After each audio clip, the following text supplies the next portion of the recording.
Hello everybody, welcome back. So in the last class we have completed chapter number 1, and now in this second class we'll be targeting to complete chapter number 2, which is basically crafting a business model and lean startup. तो क्या पढ़ने वाले हम लोग इस chapter में? हम लोग बेसिकली डिस्कस करेंगे what are the types of business models, which is basically your general business models and your new edge, जो नए स्टार्टअप्स के जो बिजनेस मॉडल्स आ रहे हैं उनके बारे में भी हम लोग बातें करेंगे. Second thing what we will learn is about unique selling proposition, that is USP. What is USP of your product? आपने कई जगह सुना होगा शार्क टैंक्स में बहुत सारे शार्क्स, काफी सारे शार्क्स, मतलब almost everybody talks about USP. So what is USP? This is what we are going to study in this chapter. And thirdly, we will also discuss about lean startup. Chapter number 1 में हमने सीखा था लीन startup के बारे में थोड़ी सी बातें, लेकिन यहाँ पे हम लोग डिटेल डिस्कशन करेंगे, डीप डाइव करेंगे कि what is lean startup, what are the benefits, what are the disadvantages, what are the challenges in finding in going ahead with lean startup. So these are a couple of things that we are going to study in this particular chapter, and this is a quick brief overview of this chapter, and let us go through this chart as well once first. So what are we going to study? So firstly what we discuss is understanding business models. कौन-कौन से business models है, modern कौन से हैं, और this is what we are going to study in your business model वाला part. Now creating a value proposition. तो value proposition क्या होता है, what are the challenges, what is real life examples के बारे में पढ़ेंगे.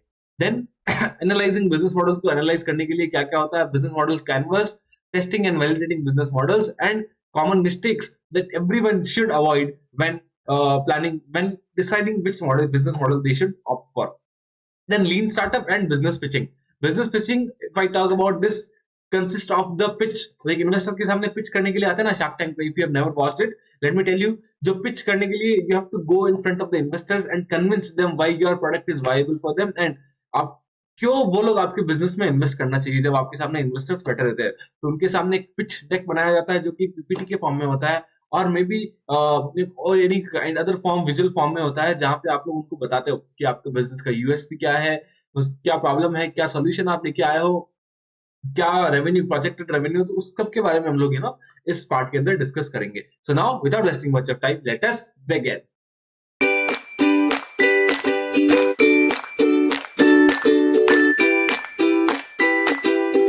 Let us firstly understand what is a business model.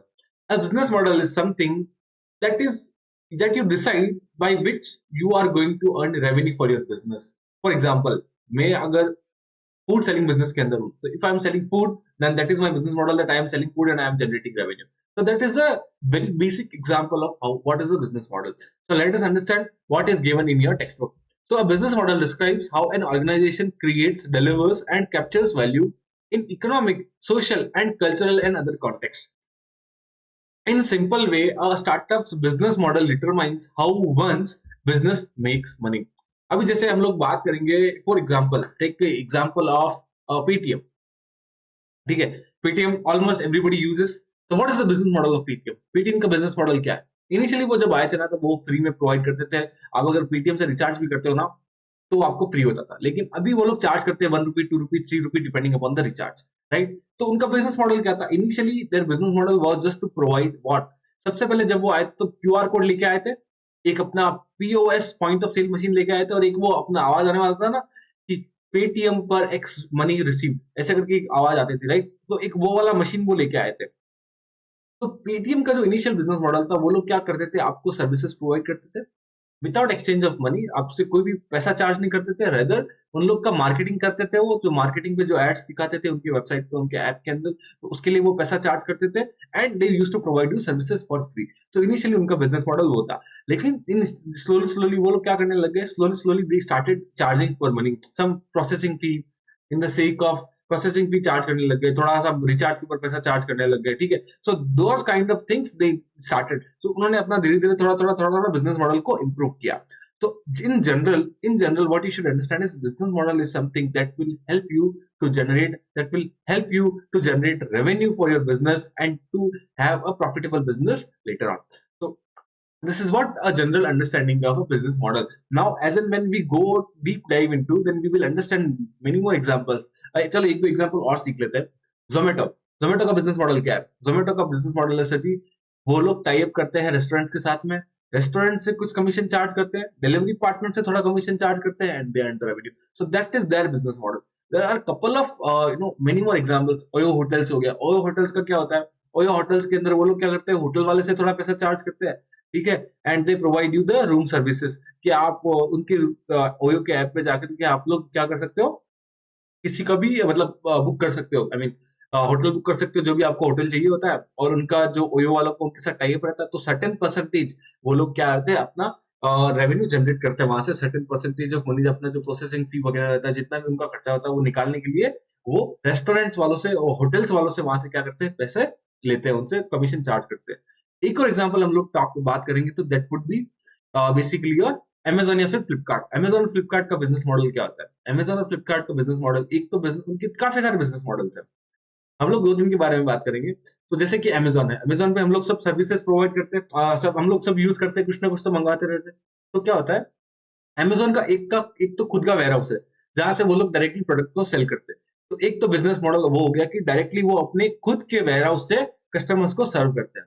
दूसरा उनका बिजनेस मॉडल क्या हो गया, कि वो लोग क्या करते हैं, एग्रीगेट करते हैं काफी सारे बायर्स को, काफी सारे सेलर्स को. बायर्स काफी सारे सेलर्स को वो एग्रीगेट करते हैं एक जगह पे. जैसे कि अभी अगर if you also want, you can also sell on Amazon. आपको वहां पे रजिस्टर्ड होना पड़ेगा और आप भी सेल कर सकते हो.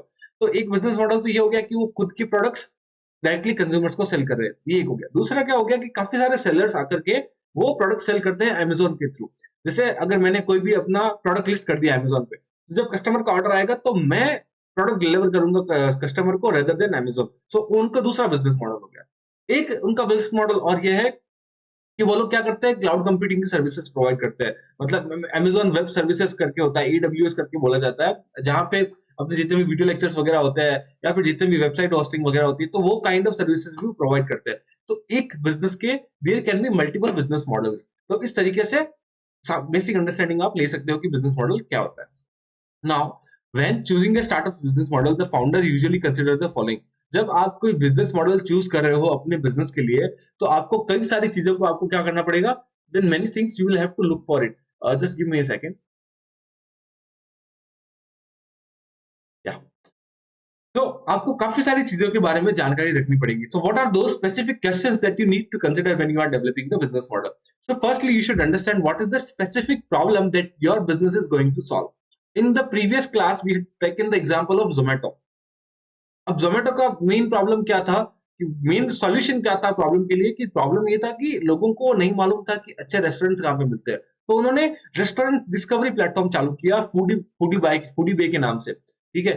तो उनका स्पेसिफिक प्रॉब्लम था कि लोगों को नहीं पता कि एक एरिया के अंदर अच्छा क्या बोलते हैं वो रेस्टोरेंट कौन सा है. तो वो स्पेसिफिक प्रॉब्लम लेके आए. स्पेसिफिक प्रॉब्लम था, स्पेसिफिक प्रॉब्लम को एड्रेस करने के लिए उसका सॉल्यूशन लेके आए. तो सबसे पहले आपको प्रॉब्लम क्लियर होना चाहिए कि आप कौन सी प्रॉब्लम को सॉल्व कर रहे हो. Secondly, what is the technological innovation that can effectively solve the identified problem? अब उनको प्रॉब्लम तो मालूम था कि भाई प्रॉब्लम तो ये है कि हम लोग को नहीं मालूम कि अच्छा रेस्टोरेंट कौन सा है इस लोकेलिटी के अंदर, लेकिन उसका सॉल्यूशन क्या लेके आ सकते हैं.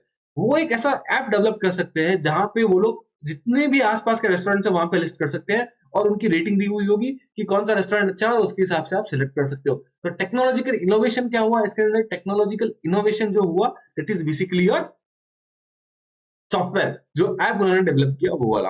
Now what is the anticipated financial viability of the proposed business? अब आपको मालूम पड़ गया कि मेरे पास ये प्रॉब्लम है, मेरे को ये सॉल्यूशन भी मेरे पास मिल गया कि मेरे पास सॉफ्टवेयर डेवलप करना पड़ेगा, मेरे को ऐप डेवलप करना पड़ेगा जिससे कि इस प्रॉब्लम को सॉल्व किया जा सकता है. लेकिन थर्डली हमको क्या कंसीडर करना है कि क्या इस बिजनेस का जो हम लोग बिजनेस मॉडल सोच रहे हैं, क्या हम लोग ये बिजनेस करने का सोच रहे हैं, क्या ये वाकई में चलेगा? इट इज नॉट लाइक कि ये प्रॉब्लम खाली मेरे साथ है, it should be like common problem among the people. लोगों के साथ में ये कॉमन प्रॉब्लम होना चाहिए, तभी आपका बिजनेस चल पाएगा, otherwise it will not sustain. तो आपको ये चेक करना पड़ेगा कि ये फाइनेंशियली वायबल है कि नहीं है प्रोजेक्ट. आप ये कर सकोगे कि या नहीं कर सकोगे, ये प्रॉब्लम जेन्युइन है कि नहीं है. That is one thing that you need to consider. Now what is the projected cost structure for different phases of the business? Projected cost structure. अब आपको ये भी मालूम पड़ गया कि चलो फाइनेंशियल वायबिलिटी तो है, अगर आज के बाद 5 साल के बाद 10 साल के बाद ये बहुत बड़ा बिजनेस बन सकता है, लेकिन आज उसका पैसा कितना लगेगा. प्रोजेक्टेड कॉस्ट स्ट्रक्चर की, क्या मैं अपना कॉस्ट का भी रिकवर कर पाऊंगा कि नहीं कर पाऊंगा. आज डे वन पे मैंने थाउजेंड्स ऑफ करोड़ का इन्वेस्टमेंट डाल दिया, लेकिन क्या ये thousands of crore will I be able to generate get it back? क्या मैं लेके आ पाऊंगा क्या? 2008 के अंदर जोमेटो ने स्टार्ट किया था और 2021-22 तक वो अनप्रॉफिटेबल थे, लॉस मेकिंग कंपनी थी. हालांकि उन्होंने पहले वो एक दूसरे कंपनी के नाम से थे, फिर जोमेटो को बाद में फाउंड आउट किया, वो एक अलग चीज है। लेकिन जब दीपेंद्र गोयल ने 2008 में स्टार्ट किया था, तब से लेकर के 2022 तक सारी कंपनीज लॉस मेकिंग थी। 22 23 या आई थिंक 23 24 के अंदर वो लोग प्रॉफिटेबल बनना शुरू हुए हैं अभी तक। तो वो भी आपको चेक करना पड़ेगा कि क्या मेरा कॉस्ट जो मैं आज इनकर कर रहा हूँ, क्या मैं इसको प्रॉफिटेबल बना सकता हूँ कि नहीं बना सकता बिजनेस को। That is the fourth point. Now, point number 5 talks about what are the potential customers, what difference from the consumer behavior. तो आपको potential customers भी ढूंढने पड़ेंगे कि क्या customers हम लोग को वाकई में वो हम लोग कैसे reach out करेंगे potential customers तक. That is also one thing that you need to understand. Now, what extent can the enterprise scale its operations? मतलब कितने larger extent तक हम लोग ना अपने business operations को बढ़ा सकते हैं कि क्या ये विद इन द सिटी रहेगा, विद इन द स्टेट रहेगा, विद इन द कंट्री रहेगा, या फिर ऑल ओवर द वर्ल्ड हम लोग इसको एक्सपेंड कर सकते हैं। That is also you need to consider कि इसका पोटेंशियल एंटरप्राइज का जो स्केलेबिलिटी है, स्केलेबिलिटी मतलब कितना स्केल कर सकते हैं बिजनेस को, कितना बड़ा बना सकते हैं। दैट इज ऑल्सो, अगर आपने शार्क टैंक देखा होगा तो वहां पे कई बार बोल सकते हैं कि आपका नो एड्रेसेबल मार्केट साइज कितना है। मतलब मार्केट साइज बोले तो कि कितने लोग जो इस प्रोडक्ट को खरीदेंगे, कि ये मतलब ऐसा तो नहीं है कि पर्टिकुलर रीजन में ये प्रॉब्लम है और ये बिजनेस छोटा ही बन पाएगा, बड़ा नहीं बन पाएगा। तो that is also you need to consider. जब उन्होंने ये सोचा जोमेटो वाले फाउंडर ने कि भाई रेस्टोरेंट डिस्कवरी प्लेटफॉर्म बनाना है, तो उस टाइम पे उनका जो मेन आइडिया ये था कि ये प्रॉब्लम सबके साथ में हो सकता है, तो ये ग्लोबली एक अच्छा बिजनेस बन सकता है। So that is the one thing that they consider that point of time. Potential of growth कितना पोटेंशियल हो, तो that is one point only. So this one you can remove. This is point number 6 only. Point number 6 and 7. Right. Now, point number 8 talks about can the goods and services be effectively marketed and sold online? तो क्या product और services को आप online भी बेच सकते हो? आजकल तो ऑनलाइन का जमाना है, आजकल टेक्नोलॉजी का जमाना है। तो whatever business you are planning to do, you have to connect it with the online. You have to integrate the online artificial intelligence जो आजकल नए नए चीजें चलने लगी है, मशीन लर्निंग, इन सब के साथ आपको इंटीग्रेट करना पड़ेगा, तभी आपका जाके बिजनेस बड़ा बन पाएगा।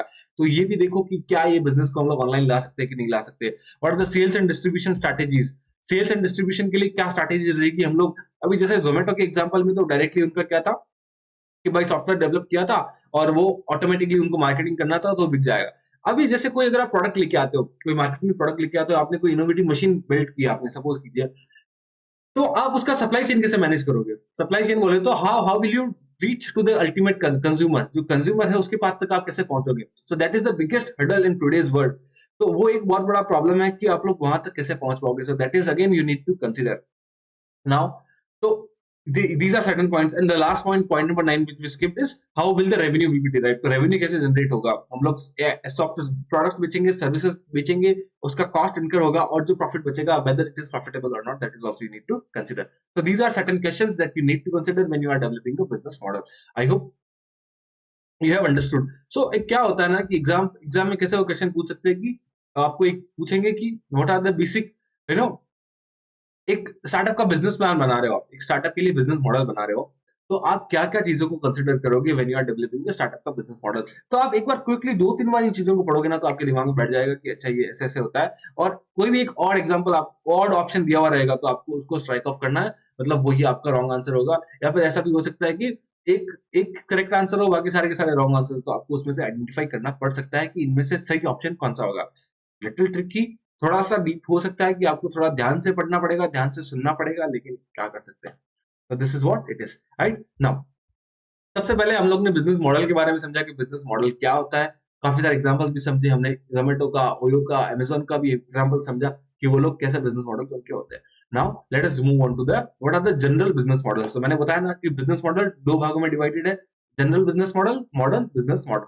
तो firstly discuss about general business models. General business model के अंदर टोटल 4 तरीके के बिजनेस मॉडल्स आते हैं। That is business to business, business to consumer, direct to consumer and consumer to consumer. आपने ये सारे B2C, D2C, C2C ये सारे टर्म्स तो बहुत बार सुने होंगे, लेकिन मेनी एट टाइम्स आपको क्या कंफ्यूजन रहता है कि यार इसका मतलब क्या होता है। तो आज हम लोग वो सारे कंफ्यूजन को दूर कर देंगे। सो जुड़े रहिएगा और सुनते रहिएगा ध्यान से। सो B2B, बिजनेस टू बिजनेस। तो अगर आपको एक बिजनेस से दूसरे बिजनेस को क्या करना है, प्रोडक्ट और सर्विसेज सेल कर रहे हो, you are a business and you are selling products and services to other business. हमने जोमेटो का एग्जांपल देखा था, जब उन्होंने सोचा कि हमको रेस्टोरेंट डिस्कवरी प्लेटफॉर्म बनाना है, तो उस एग्जांपल के अंदर उनको एक सॉफ्टवेयर डेवलप करना पड़ेगा। अगर आपको ऐसा कोई सॉफ्टवेयर बनाना है तो आपको क्या करना पड़ेगा, किसी सॉफ्टवेयर एजेंसी के पास जाना पड़ेगा। ठीक है, तो वो सॉफ्टवेयर एजेंसी भी एक बिजनेस है और आप भी एक बिजनेस हो, करेक्ट। सॉफ्टवेयर एजेंसी जैसे कि टीसीएस, इन्फोसिस, वो लोग भी एक बिजनेस है, वो लोग आपको क्या करेंगे, सॉफ्टवेयर प्रोवाइड करेंगे। आप लोग वो प्रोडक्ट को, वो सॉफ्टवेयर को क्या करोगे, यूज करोगे अपने बिजनेस को रन करने के लिए। तो जब एक बिजनेस दूसरे बिजनेस को हेल्प कर रहा है, जब एक बिजनेस दूसरे बिजनेस को हेल्प कर रहा है, तो उसको हम लोग क्या बोलते हैं, बिजनेस टू बिजनेस मॉडल बोलते हैं। तो इसका देखते देखते इसमें क्या दिया हुआ है कि when this B2B transaction involves selling products or services to other businesses. It involves selling products and services to other business. मतलब एक बिजनेस दूसरे बिजनेस को प्रोडक्ट और सर्विसेज सेल कर रहा है। सर्विसेज का हमने एग्जांपल देखा कि एक सॉफ्टवेयर कंपनी एक एक टेक कंपनी को क्या कर रही है, सर्विसेज प्रोवाइड कर रही है इन द फॉर्म ऑफ सॉफ्टवेयर। तो ये एक बिजनेस टू बिजनेस मॉडल हो गया। एक और एग्जांपल लेते हैं, जैसे कि मारुति सुजुकी है। अब आपको मालूम होगा कि मारुति सुजुकी के अंदर जो भी टायर्स लगे होते हैं वो या तो सीएट के होते हैं या फिर एमआरएफ के होते हैं। तो ऐसा तो नहीं है कि मारुति खुद अपने टायर्स बनाएगा, नहीं। मारुति क्या करता है, एक प्रोक्योर करता है, पार्ट्स प्रोक्योर करता है from different different companies. Now for example, Maruti Suzuki के अंदर टायर्स लगने वाले हैं, जो टायर लगते हैं वो वाले लगने वाले हैं। तो वो लोग क्या करेंगे, सीएट के पास रीच आउट करेंगे, उनसे कॉन्ट्रैक्ट साइन करेंगे, बल्क कॉन्ट्रैक्ट साइन करेंगे कि भाई हम लोग को इतनी गाड़ियों के लिए इतने, एक गाड़ी में 4 पहिए लगेंगे, तो बाकी उसके हिसाब से आप इतने सारे हमको टायर्स चाहिए, तो हमको एक कॉन्ट्रैक्ट बना के दो। तो जब मारुति सुजुकी भी एक बिजनेस है, और और क्या बोलते हैं, अपना जो सीएट है जो टायर बना के देगा कंपनी को, तो ये भी एक बिजनेस है। जब एक बिजनेस दूसरे बिजनेस को सर्विसेज प्रोवाइड कर रहा है, तो उसको हम लोग क्या बोलते हैं, बिजनेस टू बिजनेस मॉडल बोला जाता है। तो इसके अंदर क्या होता है, बल्क कॉन्ट्रैक्ट होता है, बल्क ऑर्डर्स होते हैं एंड लॉन्ग टर्म कॉन्ट्रैक्ट्स होते हैं। और आप देखोगे तो पिछले महीने तो जब से देखा कि 4-5 साल से कंटिन्यूअसली मारुति की गाड़ियों के अंदर सीएट के टायर लगे हुए आ रहे हैं। तो वो एक लॉन्ग टर्म कॉन्ट्रैक्ट है and it is a bulk order मिलता है। इतनी सारी गाड़ियां, जब लाखों करोड़ों गाड़ियां साल की मारुति बेचता है इंडिया के अंदर, तो उसके लिए कॉन्ट्रैक्ट साइज भी बड़ा होगा, राइट। तो it is a bulk contract, long term contract होगा and focus is on to meeting the specific needs. मेरी स्पेसिफिक नीड क्या है, अगर मैं मारुति सुजुकी हूं तो मेरी specific needs is only the tyres, मेरे को सिर्फ खाली टायर चाहिए। तो basically bulk orders, long term contract होंगे और स्पेसिफिक नीड्स को एड्रेस करने के लिए ये कॉन्ट्रैक्ट एंटर किया जाता है। तो इसको हम लोग क्या बोलते हैं, बिजनेस टू बिजनेस मॉडल बोला जाता है। एक एग्जांपल और ले लेते हैं, मारुति सुजुकी के अंदर जो स्टील के जो मतलब मेटल का जो सामान लगता है, जो ऊपर का बॉडी लगता है, तो वो लोग क्या करते हैं, टाटा स्टील से प्रोक्योर कर सकते हैं। तो that is also one of the example for business to business model. I hope this is very very clear to all of you. Now moving on to the point number 2, second business model, which is basically your business to consumer model। जैसे कि नाम बताया, business से हम लोग consumer के पास में जा रहे हैं। इसमें क्या होता है, बिजनेसेस डायरेक्टली सेल करते हैं देयर प्रोडक्ट्स और सर्विसेज टू हुम, कंज्यूमर्स को डायरेक्टली सेल करते हैं। रेदर देन अभी जोमेटो क्या, अभी जैसे सीएट के अंदर भी दो बिजनेस मॉडल हो सकते हैं। सीएट एक तो बी2बी हो सकता है कि वो डायरेक्टली मारुति सुजुकी को क्या कर रहा है कि अपना टायर्स बेच रहा है। सेकेंडली, सीएट के टायर्स अगर आप मार्केट में जाओगे तो आपको रिटेलर भी मिल जाएंगे।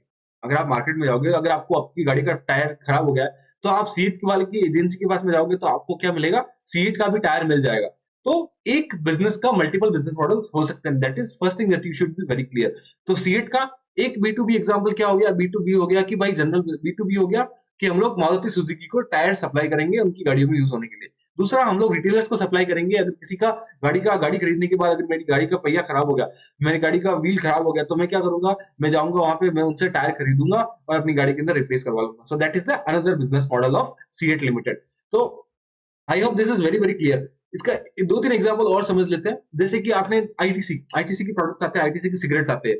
अब कई लोग, आप में से भी कई जने पीते होंगे सिगरेट्स, ठीक है। तो आईटीसी जो सिगरेट्स होते हैं, तो वो क्या करते हैं, वो डायरेक्टली बिजनेसेस को भी सेल करते हैं, वो डायरेक्टली कंज्यूमर्स को भी सेल करते हैं।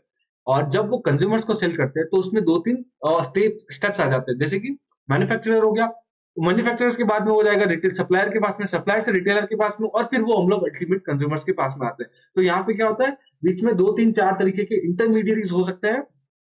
बी2सी मॉडल के अंदर अगर कंज्यूमर को प्रोडक्ट चाहिए तो उसमें बीच में क्या होता है, 3-4 तरीके के मतलब 3-4 इंटरमीडियरीज हो सकते हैं। So let us see what is given in the textbook. तो business is selling directly to the individual consumers. इसमें क्या होता है, कंज्यूमर सेंट्रिक होता है। कंज्यूमर के हिसाब से हम लोग प्रोडक्ट्स और सर्विसेज डिजाइन करते हैं। Mass marketing, branding, creating a positive customer experience, बहुत ह्यूज मार्केटिंग होती है। अगर आप देखो कि बाहर जाओगे तो होर्डिंग्स कितने बड़े बड़े सीएट के, मतलब आईटी से कितने बड़े बड़े होर्डिंग्स लगे रहते हैं। तो मास मार्केटिंग होती है, ब्रांडिंग करनी पड़ती है, एक पॉजिटिव कस्टमर एक्सपीरियंस इनको देना पड़ता है, ताकि in B2C business to consumer model के अंदर, इसमें जैसे फ्लिपकार्ट और अमेजोन भी इसके एग्जाम्पल हो सकते हैं, जो कि एक बिजनेस टू डायरेक्टली बिजनेस को कंज्यूमर पे, मतलब अगर मैं एक सेलर हूँ अगर मैं एक सेलर हूँ, मैं अगर मैंने प्रोडक्ट को अपने अमेज़न के ऊपर लिस्ट करके रखा है और अमेज़न वो सेल कर रहा है कंज्यूमर को अल्टीमेटली, तो दैट इज़ आल्सो है बिज़नेस टू कंज्यूमर मॉडल। तो हमने 3 एग्जांपल्स देखे, सी8 का देखा, हमने आईटीसी का एग्जांपल देखा, हमने एक एग्जांपल और देखा किसका? अमेज़न का भी एग्जांपल देख लिया। Now consumer direct to consumer D2C business model, ये आपने सुना होगा अमन गुप्ता के नाम से या फिर लेंसकार्ट के जो फाउंडर है हमारे पीयूष बंसल साहब, तो उनके मुंह से आपने सुना होगा डायरेक्ट टू कंज्यूमर मॉडल होता है। इसमें क्या होता है, हम लोग कोई भी इंटरमीडिएट नहीं होता, डायरेक्टली मेरा कंपनी है, मैं आपको डायरेक्टली सर्विसेज प्रोवाइड कर रहा हूँ। लेंसकार्ट, मैंने अभी ये चश्मे बनवाए, ठीक है? ये चश्मे बनवाए तो मैं लेंसकार्ट के, मैं किसी इंटरमीडिएट की थ्रू थोड़ी गया, मैं गया उनकी वेबसाइट के ऊपर, वहां पे जाके अपने फेस के हिसाब से डिटेक्ट करवाया कि मेरे फेस पे कौन सा चश्मा अच्छा लगेगा। उन्होंने मेरा आई का टेस्टिंग किया कि मेरा आईज का मतलब नंबर कितना आना चाहिए, तो वो पूरा का पूरा टेस्टिंग हुआ। तो this is Lenskart is directly providing services to me. That is, they are directly providing products to me. So this is a direct to consumer model. इसके अंदर कोई भी इंटरमीडिएट नहीं है बीच में, ना तो कोई Amazon है, ना कोई फ्लिपकार्ट है, ना कोई एनी अदर वेबसाइट, कोई थर्ड पार्टी कोई भी नहीं है इसके अंदर। एक कंपनी मेरे को डायरेक्टली प्रोडक्ट और सर्विसेज प्रोवाइड कर रही है। This is a business to consumer model. I know this is a direct to consumer model, so sorry. So selling their products or services directly to the end consumer by surpassing traditional retail chain. तो business B2C के अंदर क्या होता है, manufacturer, supplier, retailer, then consumer आता है। तो 4 step 5 step होता है। लेकिन D2C के अंदर बीच वाले सब चले जाते हैं, सीधा मैन्युफैक्चरर हो गया और डायरेक्टली कंज्यूमर हो गया। सो this is your D2C। Boat के अंदर भी यही होता है। बोट के अंदर वो ठीक है, अमेज़न के थ्रू अगर आते हैं तो वो B2C के अंदर भी आ सकते हैं और D2C के अंदर भी आ सकते हैं। तो बोट का एक एग्जांपल है जो B2C में भी फिट होता है और आपको D2C में भी फिट हो जाएगा। ठीक है? Now, C2C, what is C2C? Consumer to consumer. What is C2C business model? एक कंज्यूमर दूसरे कंज्यूमर को प्रोडक्ट्स और सर्विसेज सेल कर रहा है, ये कैसे हो सकता है? होता है OLX, Quikr, second hand goods को हम लोग सेल करते हैं, कार देखो .com, सेकंड हैंड कार्स को हम लोग सेल करते हैं, तो मैं भी कंज्यूमर था और सामने वाला जो बंदा खरीद रहा है वो भी कंज्यूमर। जब एक कंज्यूमर दूसरे कंज्यूमर को प्रोडक्ट्स और सर्विसेज सेल करता है तो उसको हम लोग क्या बोलते हैं, C2C business model. So this transaction occurs between individual customers where one customer sell product और services directly to the another. एक कस्टमर दूसरे कस्टमर का प्रोडक्ट सर्विस सेल कर रहा है तो उसको हम लोग क्या बोलेंगे, C2C। Peer to peer resale platforms and classified ads के थ्रू ये होता है, मतलब peer to peer reselling platforms होते हैं जैसे कि CarDekho, Quikr, Ola, OLX, sorry. So these are the examples of your C2C business model. Ola, Quikr यहाँ पे दिया हुआ है, कार देखो .com, बाइक देखो .com, तो ऐसा सब मतलब एग्जांपल्स है इसके। ठीक है? सो ये चार हमने बिजनेस मॉडल्स देखे जो कि जनरल बिजनेस मॉडल्स है, जो कि जनरली पाए जाते हैं। That is business to business, then your business to consumer, direct to consumer, and consumer to consumer. So totally चार business models. I hope you have clear cut understanding of चार different business models में क्या क्या differentiation होता है। Any doubts? Let me know in the comment section. I will try to respond to you as soon as possible. ठीक है, C2C हो गया। Now moving on to the second part, which is you're talking about business. What is basically your subscription? Sorry. What is modern business models? ठीक है, sorry.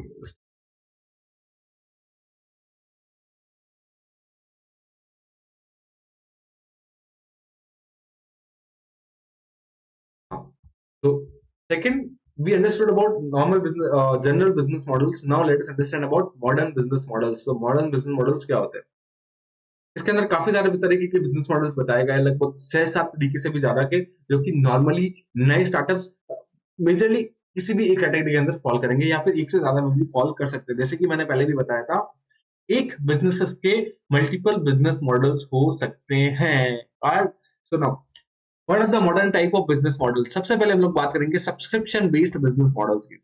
अभी अगर आप किसी भी क्लासेस परचेज करते हो, अगर आपने सपोज कीजिए कभी अनअकैडमी पे से कभी क्लासेस परचेज की है, तो आप 1 साल के लिए सब्सक्रिप्शन खरीदते हो उसका। आपने नेटफ्लिक्स पे, अगर आप लोग नेटफ्लिक्स यूज़ करते हो, तो नेटफ्लिक्स का आपको सब्सक्रिप्शन लेना पड़ता है 1 महीने का, 2 महीने का, 3 महीने का, 1 साल का। उसके अंदर अलग-अलग प्लान्स होते हैं कि आप 2 शेयरिंग हो सकता है, 3 शेयरिंग होता है, 4 डिवाइसेज़ पे आप चला सकते हो।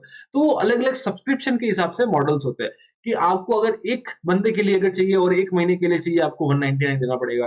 आपको 2 बंदों के लिए 1 महीने के लिए तो आपको 50 देना पड़ेगा। तो this is what different different business models यहाँ पे आपको ना बताए गए। तो okay, just give me a second, charging खत्म हो गया है लैपटॉप का। A second, a minute please.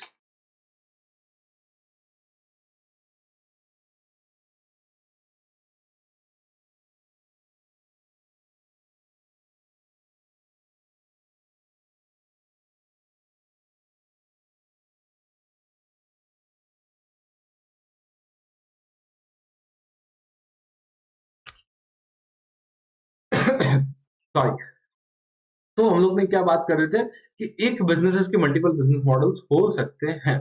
अभी जैसे नेटफ्लिक्स के बारे में, तो अगर 2 जनों के डिवाइसेस के लिए चाहिए तो आपको 299 देना पड़ेगा या 249 व्हाटएवर जो उनका प्लान्स है। तो वो एक सब्सक्रिप्शन बेस्ड मॉडल हो गया, तो आपको रेगुलरली पे करना पड़ता है सर्विसेज प्रोडक्ट्स को रिसीव करने के लिए। अगर आपने कोई मैगजीन खरीदी है तो मैगजीन के लिए आपको से फॉर एग्जांपल आपको 10,000 रुपीज पर एनम देना पड़ेगा, तो आपको मंथली मैगजीन्स आएंगी, किसी भी एक सोसाइटी किसी भी मतलब कोई भी प्रोग्राम चल रहा है तो उसका मैगजीन्स आएगा, तो वो आपको सब्सक्रिप्शन बेसिस के ऊपर मिलता है। तो उसका बेस्ट एग्जांपल नेटफ्लिक्स रहेगा, जियो हॉटस्टार रहेगा। जब क्रिकेट मैचेस चलते हैं तो हम लोग 3 महीने का सब्सक्रिप्शन खरीदते हैं। तो that is how these are the some of the examples of subscription based models. Unacademy का एग्जांपल भी हमने देखा है। तो इसमें क्या होता है, जो कस्टमर होता है ना वो पे करता है regularly for the continuous access. Continuous access अगर मेरे को चाहिए, मेरे को 1 महीना खत्म हो गया वापस एक्सेस चाहिए, तो फिर वापस मेरे को वो क्या करना पड़ेगा, मेरे को सब्सक्रिप्शन खरीदना पड़ेगा, उसका तब जाके मैं उसको यूज कर पाऊंगा। It is like a recharge. अगर आपका रिचार्ज होता है 3 महीने का रिचार्ज होता है 850 रुपीज का होता है इसमें एयरटेल के ऊपर 3 महीने का। तो वैसे अगर आपको कंटिन्यूअसली रिचार्ज का सर्विसेज चाहिए तो आपको कंटिन्यूअसली रिचार्ज करवाना पड़ता है। That is you have to pay regularly to access the to continuously access the goods और सर्विसेज। ओके, प्रोडक्ट या सर्विसेज को। मेंबरशिप होता है that provides ongoing benefits. Focus is on creating a long term relationship, alright, adapting to customer needs, alright, offering ongoing value and building royalty. मतलब loyalty build होता है। अगर आपको एक नेटफ्लिक्स के आपको लॉयल बन गए आप कस्टमर्स उनके लिए, कि आपको उनको रेगुलरली पे करना पड़ेगा बिकॉज ऑफ वो जो कस्टमर एक्सपीरियंस आपको देते हैं, वो जो आपको वैल्यू प्रोवाइड करते हैं, दैट इज इमेंस। और उसके लिए आप लोग ना पे भी करते हो, हम लोग भी पे करते हैं, everybody page that. So that is what your subscription based business model is. और इसमें क्या होता है, स्टडी इनकम होता है, आपको continuously you will receive income and customers भी सेटिस्फाइड रहेंगे। अगर कभी कस्टमर को पसंद नहीं आया आपका सर्विसेज तो वो वहीं पे स्टॉप कर सकता है सब्सक्रिप्शन, और दे विल नॉट कंटिन्यू फर्दर। तो कस्टमर का सेटिस्फेक्शन है तभी वो आपके पास बार बार आ रहा है। So this is what your subscription business model is. Now there is a freemium model. Freemium मतलब जैसे कि नाम में दिया हुआ है freemium, free and plus premium. तो फ्री और प्रीमियम दोनों को जब कंबाइन करते हैं तो प्रीमियम बनता है। तो फ्री के लिए कुछ सर्विसेज फ्री में आपको अवेलेबल रहती है, लेकिन आपको जब उसका एक्सटेंडेड वर्जन चाहिए, मोर एडवांस्ड वर्जन चाहिए, तो आपको क्या करना है, थोड़ा सा पैसा देना पड़ता है। That is a premium model. जैसे कि यूट्यूब के ऊपर एक या 2 रिवीजन लेक्चर्स तो आपको फ्री में मिल जाते हैं फैकल्टीज के, लेकिन लेकिन अगर आपको ज्यादा पूरा का पूरा कोर्स चाहिए तो आपको उसके लिए पे करना पड़ता है। इसका एक और एग्जांपल हो सकता है कैनवा। कैनवा यूज करते हो कई लोग, तो उसमें क्या होता है, बेसिक फीचर्स फ्री रहते हैं। आप कोई भी वीडियो एडिटिंग सॉफ्टवेयर को यूज करोगे तो उसमें क्या होता है कि बेसिक जो फीचर्स होते हैं ना वो आपको फ्रीली अवेलेबल होते हैं। लेकिन अगर आपको एडवांस वर्जन चाहिए, एडवांस फीचर्स चाहिए, तो आपको क्या करना पड़ेगा, उसके लिए पैसे देने पड़ेंगे। और यही हमारा प्रीमियम बिजनेस मॉडल होता है। ठीक है, combines free and premium offerings. ठीक है, basic version of the product is free and advanced features are offered at a premium. So this is what your, so you can see all the keywords are being highlighted in this particular video. You just have to focus while you are reading, you have to focus only on those keywords and you are done. All right, so पूरे के पूरे PDF में जितने भी मतलब पूरे के पूरे बुक्स के अंदर मैंने पूरे के जो इंपॉर्टेंट वर्ड्स है सबको हाईलाइट करके रखा है, तो आपको बस खाली वही पढ़ना है। और I think I believe you will be able to clear exam in the first attempt, definitely for sure, there is no doubt for that. Right, तो हमने फ्रीमियम बिजनेस मॉडल के बारे में पता किया। Spotify, Zomato gold. स्पॉटिफाई होता है ना, स्पॉटिफाई पे अपन लोग जो गाने सुनते हैं तो हम लोग को एड्स वाले गाने आते हैं, ठीक है, बीच में एड आते रहेंगे, लेकिन हम लोग जब उसका पे कर देते हैं सब सर्टेन अमाउंट ऑफ मनी, तो हम लोग को क्या गाने आने बंद हो जाते हैं और हम लोग सीमलेसली इन म्यूजिक को एंजॉय कर सकते हैं। जोमेटो गोल्ड, जोमेटो जोमेटो गोल्ड को अगर आप यूज करते हो ना, तो जोमेटो गोल्ड के अंदर आपको क्या करना पड़ता है, बेसिकली आपको पे करना पड़ता है। तो आपका डिलीवरी चार्जेस कम होता है, आपका जो प्रोसेसिंग फी है वो कम हो जाता है। तो there are certain benefits of paying certain extra money to avail the extended more advanced version of the product or services. All right, so this is your freemium model. Now एक marketplace model होता है और एक there is a e-commerce model. So there is a bit confusion between these two and let me clarify that.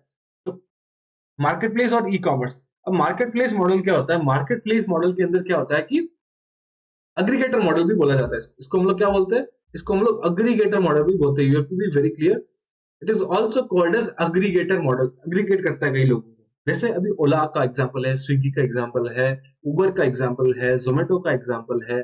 So these business models, इन लोग में क्या होता है कि ओला के अंदर जो गाड़ियां चलती तो क्या वो सारी ओला की है क्या, नहीं, सारी गाड़ियां अलग अलग इंडिविजुअल पीपल की है। तो वो लोग क्या करते हैं, एक प्लेटफॉर्म पे आकर के अपनी गाड़ियों को वहां पे लिस्ट करते हैं। ओया के अंदर जितने भी होटल्स लिस्टेड है क्या वो ओया के है क्या, नहीं, जितने भी होटल्स है वो सब लोग ओया के ऊपर लिस्टेड है। हमारा जो स्विगी हम लोग यूज करते हैं, तो स्विगी के अंदर जितने भी रेस्टोरेंट्स हैं, तो क्या वो स्विगी के हैं? जी नहीं। उसके अंदर क्या होता है कि सारे सारे रेस्टोरेंट्स जितने भी लिस्टेड है वो आकर के स्विगी के ऊपर लिस्ट होते हैं। तो इसमें क्या होता है कि more number of sellers are coming on to a single platform. सब एक ही इंडस्ट्री के सब लोग आकर के एक ही प्लेटफॉर्म पे एग्रीगेट होते हैं, और वो वाइडर रीच ऑफ कस्टमर, मतलब कस्टमर को मोर ऑप्शंस प्रोवाइड करते हैं। जैसे अगर मेरे को एक रेस्टोरेंट से खाना नहीं मंगवाना है, तो मेरे पास 10 अलग वैरायटी के ऑप्शंस अवेलेबल है जहां से मैं खाना मंगवा सकता हूँ, ठीक है? That is how it is. तो मार्केट प्लेस मॉडल जहाँ पे कई सारे लोग, कई सारे सेलर्स एग्रीगेट होकर के कस्टमर को वेरियस नो ऑप्शंस प्रोवाइड करते हैं सर्विसेज के और प्रोडक्ट के। तो ये क्या होता है? It brings buyers and sellers together on a single platform, connecting sellers with the buyers. Sellers get to reach more customers where buyers have a large variety to choose from all in one place. जैसे कि ओला के अंदर इतने सारे drivers, इतने सारे consumers, almost सबके mobile के अंदर ओला या उबर तो मिलेगा ही मिलेगा डाउनलोड किया। तो हम लोग को इतने सारे कंज्यूमर्स है और इतने सारे हमारे पास में कैब्स वाले, ऑटो वाले, जो भी हमको जिस तरीके की गाड़ी चाहिए वो अवेलेबल हो जाती है। तो ये एग्रीगेटर मॉडल के ऊपर काम करते हैं, और ये सब थोड़ा certain amount of fee charge करते हैं, कस्टमर से भी चार्ज करते हैं और सामने वाले से भी चार्ज करते हैं। तो this is their business model. तो एग्रीगेटर, तो आपको कोई पूछे तो ओला का बिजनेस मॉडल क्या है? ओला का बिजनेस मॉडल है एग्रीगेटर का, which is also called as a market place business model. अभी अमेजॉन हो गया, एक एग्जांपल और लेते हैं। अमेजॉन पे अगर मैं अपने प्रोडक्ट्स और सर्विसेज को सेल कर रहा हूँ, अगर अमेजॉन पे मैं खुद के प्रोडक्ट की और सर्विसेज को सेल कर रहा हूँ, तो वो मार्केट प्लेस मॉडल हो जाएगा, क्योंकि वहां पे मेरे जैसे हजारों लोग प्रोडक्ट्स और सर्विसेज को सेल कर रहे हैं, और मेरे जैसे लाखों कस्टमर्स हैं वहां पे जो प्रोडक्ट्स और सर्विसेज को डेली बेसिस पे खरीदते हैं। तो वो एक मार्केट प्लेस मॉडल भी हो गया। Eight the same time when Amazon is selling his own goods, तो अमेजॉन अपने खुद के प्रोडक्ट्स और सर्विसेज वहां पे सेल कर रहा है, तो वो ई कॉमर्स मॉडल के अंदर आ जाएगा, क्योंकि वहां पे हम लोग किसी के भी, जो हमारा प्रोडक्ट का रिस्पॉन्सिबिलिटी होगा वो अमेजॉन का खुद का होगा, हमारा रिस्पॉन्सिबिलिटी नहीं होगा। अब क्या होता है, मैंने कोई प्रोडक्ट मंगाया, मेरे को नहीं पसंद आया, तो मैं अमेजोन को वापस रिटर्न कर देता हूँ। तो वो जो सेलर ने जिसने मेरे को सेल किया था, तो वो प्रोडक्ट अगर उसको वापस जा रहा है, तो उसको हम लोग कैटेगराइज करेंगे मार्केट प्लेस मॉडल के अंदर। लेकिन अगर वो जो प्रोडक्ट मैंने मंगवाया था और वो अमेजोन ने मुझको सेल किया था और मैं अमेजोन को वापस रिटर्न कर रहा हूँ, तो उसको हम लोग ई कॉमर्स मॉडल की कैटेगरी के अंदर डिफाइन कर देंगे। ठीक है? तो जैसे कि मैंने पहले भी कहा था, एक बिजनेस के मल्टीपल बिजनेस मॉडल हो सकते हैं। अमेजोन मार्केट प्लेस भी है, अमेजोन ई कॉमर्स मॉडल भी है, अमेजोन एग्रीगेटर मॉडल हमने बताया ही था, अमेजोन सब्सक्रिप्शन बेस्ड मॉडल भी प्रोवाइड करता है, अमेजोन पे प्रीमियम मॉडल भी अवेलेबल है, अमेजोन का जो मिनी टीवी आता है उसका आपको, तो अमेजोन तो मतलब एवरीथिंग सबके अंदर फॉल कर जाएगा। मैन्युफैक्चरर मॉडल भी है, वो मैन्युफैक्चर भी बनाता है, डायरेक्ट टू कंज्यूमर भी हो सकता है। तो ये सारे बिजनेस, तो एक बिजनेस सारे बिजनेस मॉडल्स के अंदर फॉल कर सकता है। तो ये तो जस्ट अंडरस्टैंडिंग के लिए कि हम लोग का बिजनेस मॉडल किस तरीके का हो सकता है। Alright, so I think this is clear. So let us see, technology को यूज करते हैं प्रोडक्ट्स और सर्विसेज को अवेलेबल करवाने के लिए। Focus is on creating a digital space, seamless and interconnected market place available होता है। इसके एग्जांपल्स ओला, स्विगी, उबर, जोमेटो, तो ऐसे कई सारे एग्जांपल्स हैं मार्केट प्लेस एग्रीगेटर मॉडल के। मैन्युफैक्चरर मॉडल, अनप्रोसेस्ड प्रोडक्ट, जो मैन्युफैक्चरर जो होता है ना, जो मैन्युफैक्चरिंग करता है अनप्रोसेस्ड रॉ मटेरियल को, जब वो कन्वर्ट करता है फिनिश्ड गुड्स के अंदर, तो उसको हम लोग क्या बोलते हैं? मैन्युफैक्चरर मॉडल बोलते हैं। Very easy. Now direct to consumer model, general में भी हमने सीखा था डायरेक्ट टू कंज्यूमर, और यहाँ पे भी हम लोग सीख रहे हैं। डायरेक्ट टू कंज्यूमर में क्या होता है? मोर पर्सनलाइज्ड कनेक्शन विद कस्टमर होता है, understanding their preference and behaviour directly. अभी मेरे को जैसे लेंसकार्ट पे आप देखोगे तो वाइड वैरायटी ऑफ, हर हर हफ्ते वहां पे ना स्पेक्स के पैटर्न चेंज होते रहते हैं, मतलब जो स्पेक्स के डिजाइन होते हैं वहां पे चेंज होते रहते हैं। तो वो डायरेक्टली कंज्यूमर्स के साथ में डायरेक्टली इंटरेक्ट करते हैं, वो अंडरस्टैंड करते हैं कंज्यूमर का नीड क्या है, अभी जो मार्केट में ट्रेंड चल रहा है उसके हिसाब से वो लोग अडेप्ट करते हैं। तो डायरेक्ट टू कंज्यूमर मॉडल की तीन खासियत: number one, they provide more personalised connection with the customers, understanding their preference and behaviours directly. Secondly, they surpass करते हैं, दे बाईपास करते हैं ट्रेडिशनल रिटेल चेन्स को। जो मैन्युफैक्चरर के बाद सप्लायर, रिटेलर और फिर कंज्यूमर आता है, तो सप्लायर और रिटेलर को वो सरपास कर देते हैं, डायरेक्टली मैन्युफैक्चरर से कंज्यूमर के बीच में वो लोग आ जाते हैं।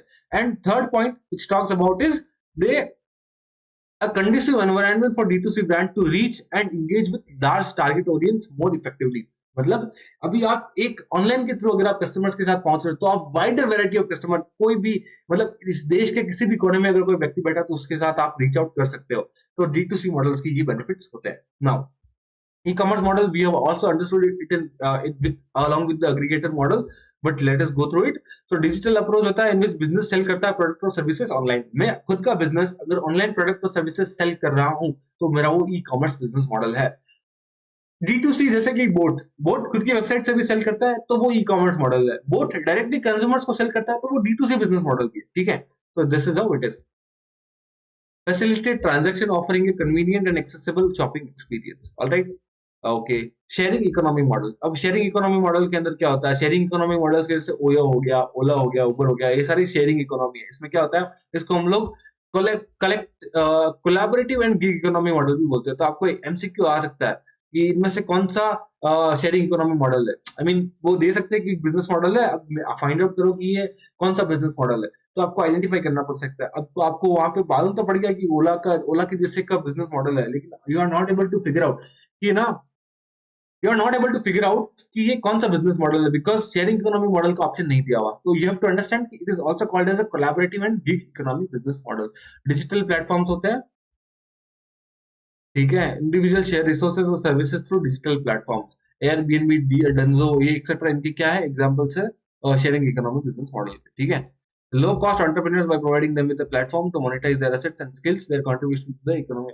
कोई होटल्स के बारे में इसका एग्जांपल दिया हुआ है।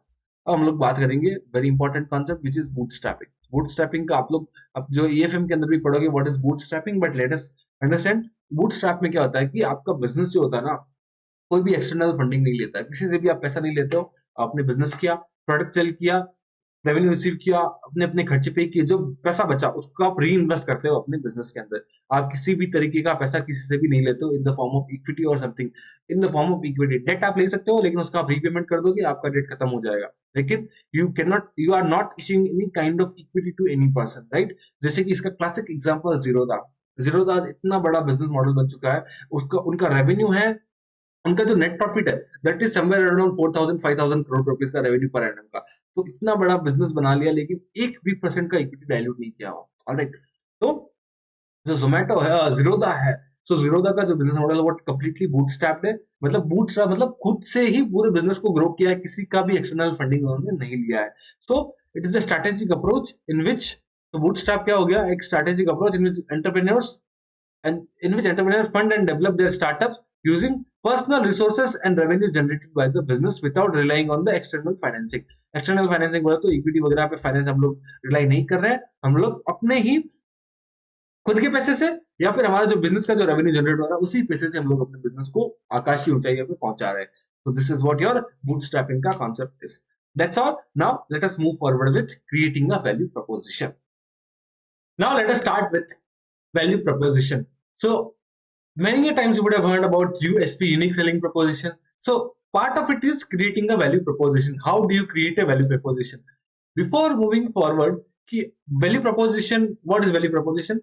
Let us understand. So value proposition is similar to its promise, similar to the promise like what a business makes to the ultimate consumer. So it is a promise which is a business making it to the consumer, showing how a product or service can solve a problem or make the life of the consumers better. So मतलब value proposition is something that you provide to the customers in exchange for the money.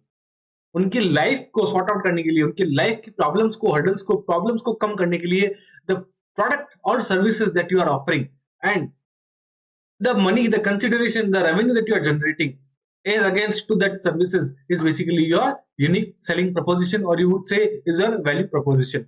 Unique selling proposition is little different. That is a unique product, unique, I mean the unique, I would say the benefit, unique add-on, unique feature in your product, that is your USP, unique selling proposition.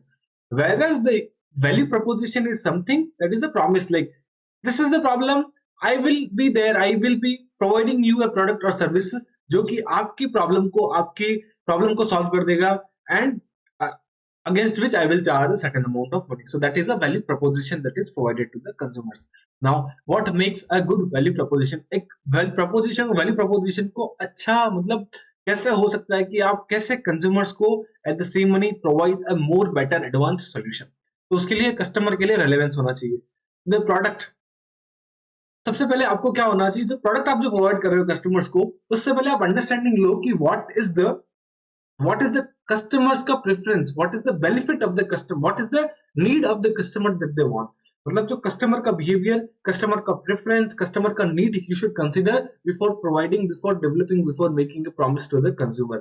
अगर आप उनको product x चाहिए और आप product x की जगह उसको आप प्रोडक्ट वाई दे रहे हो, तो that will not meet their needs. तो उससे क्या होगा कि कस्टमर का सेटिस्फेक्शन डिक्रीज होगा। तो अगर आपके प्रोडक्ट, अगर आपको एक अच्छा वैल्यू प्रपोजिशन देना है, तो आपको बी वेरी क्लियर कि आप कस्टमर के अंडरस्टैंडिंग को आप समझो कि कस्टमर का रेलेवेंस क्या है, कस्टमर का कस्टमर की नीड क्या है, कस्टमर की वांट्स क्या है, तो उसके हिसाब से you should offer product to them.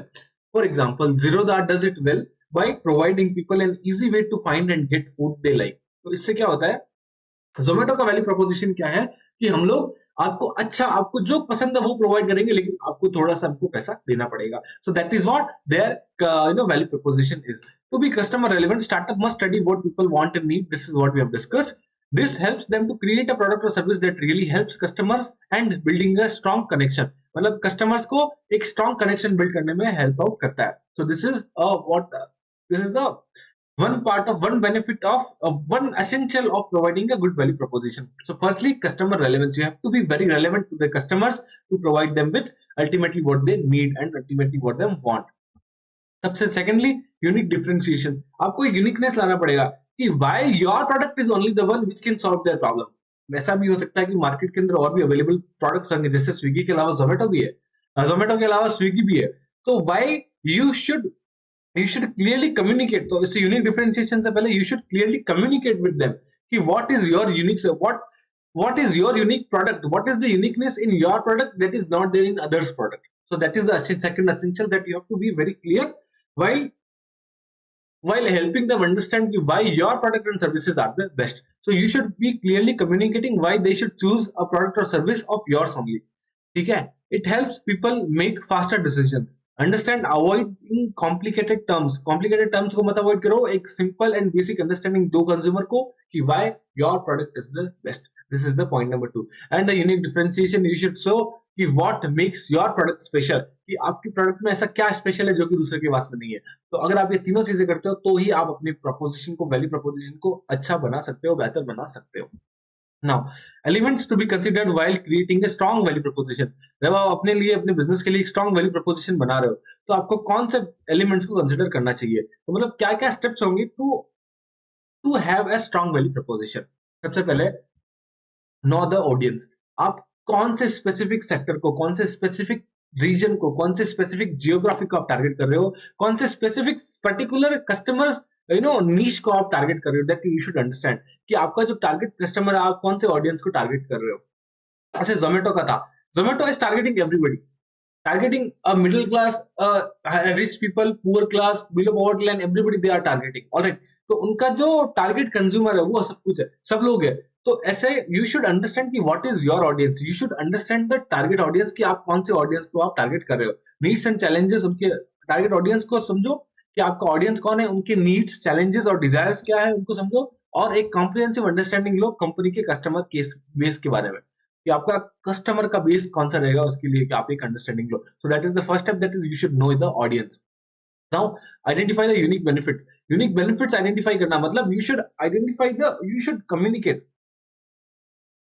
you should communicate what are the key benefits, you should highlight what are the distinctive features of your product। So right, determine distinctive features and benefits and that once offering apart from the competitor। मतलब आप दूसरे से क्या अच्छा provide कर रहे हो, आपके प्रोडक्ट में क्या एड ऑन है, आपके प्रोडक्ट में क्या डिस्टिंक्टिवनेस है, वो आपको प्रोवाइड करना है। Alright, and unique approach to solving a problem. Clarity is the key। Third part is you should be very clear in telling them, communicating them कि why your product is special। Clear and concise message देना चाहिए आपको। Avoid jargon and complex language। Jargon and complex language मतलब एक complexity को आप दूर कर दो, एक सिंपल वे में आप उसको मैसेज को प्रोवाइड करो कि भाई हम लोग का ये प्रोडक्ट है, हम लोग का ये सर्विसेज है और हम लोग आपका लाइफ इससे बेहतर बना सकते हैं। ठीक है, highlighting tangible results, articulating the outcomes or the results that customers can expect from using one's product or services। This is what we have already discussed कि आपको clear communication होना चाहिए, whether it is time saving। अब आपको articulate करना है कि अगर आप मेरा product और services यूज करोगे तो आपको क्या benefit होगा, क्या टाइम सेव होगा मेरा, क्या मेरा कॉस्ट सेव होगा, क्या मेरा एफिशिएंसी इंप्रूव होगा। तो यू शुड कम्युनिकेट देम कि यार आप अगर मेरा प्रोडक्ट यूज करते हो, अगर आप जोमेटो को यूज करते हो तो आपका क्या होगा, टाइम सेव होगा, आपको 10 जनों को पूछना नहीं पड़ेगा कि आपका कि यहाँ पे बेस्ट रेस्टोरेंट कौन सा है। आपको लोगों को ये नहीं पूछना पड़ेगा कि वो कितना दूर है, तो आपको सब कुछ बता देगा वहाँ पे, ठीक है। इससे आपका टाइम सेव होगा। ऑलराइट। सेकेंडली समटाइम्स कॉस्ट भी रिड्यूस हो सकता है। ऐसा भी हो सकता है कि जो आसपास का रेस्टोरेंट है वहां पे ज्यादा प्राइसेस चार्ज हो रहे हो as compare to the farer restaurant, right. तो आप वहां पे जाके आप खाना खा सकते हो, तो उससे क्या होगा कि आपको आपका कॉस्ट भी रिड्यूस होता है। This is I am talking when it was launched in 2008 में जोमेटो जब लॉन्च हुआ था। Now test and refine. अब क्या होता है, टारगेट ऑडियंस को समझा, आपने उनको क्लियरली कम्युनिकेट किया, आपने उनको यूनिक डिफरेंशिएशन समझाया कि हमारे प्रोडक्ट में क्या डिफरेंशिएशन है, आपने उनको हाईलाइट किए कि टैंजिबल रिजल्ट्स क्या मिलेंगे अगर आप हमारे प्रोडक्ट को यूज करते हो। लेकिन जब आप अल्टीमेटली उनको प्रोडक्ट और सर्विसेज प्रोवाइड करते हो, तो आपको उनसे कस्टमर का फीडबैक लेना is very important. Feedback is something that will make your product more effective, more consumer friendly. Alright. तो कंज्यूमर फ्रेंडली बनाने के लिए आपको फीडबैक लेना पड़ेगा लोगों से। So potential feedback from potential customers और द स्टेक होल्डर्स। तो पोटेंशियल कस्टमर्स स्टेक होल्डर्स से आप लोग फीडबैक लोगे and you should analyze their responses and open to refining one's message based on feedback received। तो मतलब आपको क्या होना कि आप ऐसा नहीं कि फीडबैक ले लिया तो बस काम खत्म हो गया। फीडबैक लो, उसको एनालाइज करो, चेक करो कि क्या एक सेम पैटर्न, एक मतलब अगर 10 फीडबैक मेरे को रिसीव हुए तो उसमें एनालाइज करो कि क्या सेम पैटर्न है क्या उसके अंदर, कि मतलब कस्टमर को एक पर्टिकुलर एड ऑन चाहिए उनके ऐप के अंदर। तो you should focus on that कि यार अगर 10 जने बोल रहे हैं, 10 में से अगर 4 जने भी बोल रहे हैं कि यार मेरे को एक फीचर मिसिंग है इसके अंदर, तो you should definitely analyse that and work upon that, so that ताकि जो नेक्स्ट बंच ऑफ कस्टमर्स आएंगे आपके प्लेटफॉर्म के ऊपर, आपके ऐप के ऊपर, तो उनको वो इशू फेस ना करना पड़े। So this is your point five points about what makes a strong value proposition. Now, point number C talks about the challenges in building a strong value proposition। अब आप strong value proposition तो बना लोगे, लेकिन बनाने के लिए आपको उसमें काफी सारे challenges आएंगे। वो कौन कौन से आते हैं? तो उसमें identify the real potential customers। अब क्या होता है, one of the primary challenges crafting a strong value proposition lies in accurately understanding and addressing the customer needs। सबसे पहले क्या होता है कि अगर आपको ये नहीं मालूम कि कस्टमर का नीड्स क्या होता है, अभी मेरे को एक बिजनेस चालू करना है, आई अंडरस्टैंड कि मेरे को एक बिजनेस चालू करना है, लेकिन मेरे को ये नहीं पता कि मेरे टारगेट कस्टमर्स कौन होने वाले हैं। I am so sorry.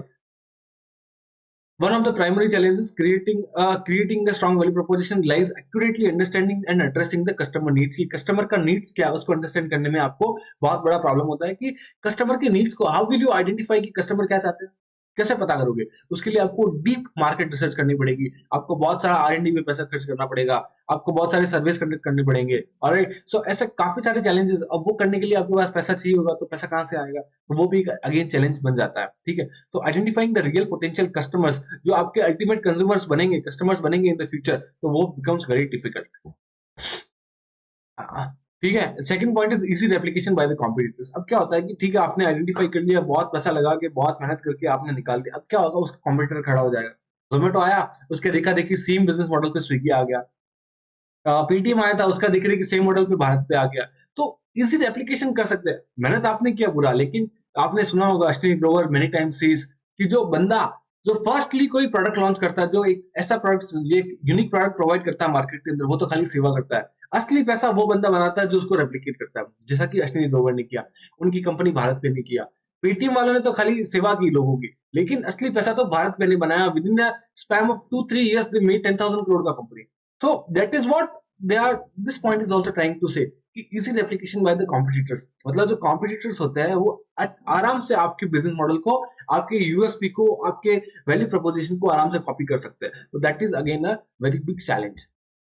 Communicating the right message, sometimes you from your end try to provide a right message, एक क्लियर अंडरस्टैंडिंग प्रोवाइड करते हो, लेकिन कंज्यूमर्स मिस इंटरप्रेटेड, कंज्यूमर्स को वो समझ में नहीं आता है कि यार अच्छा आप जो प्रोवाइड कर रहे हो वो एक्चुअल में करेक्ट है कि नहीं है।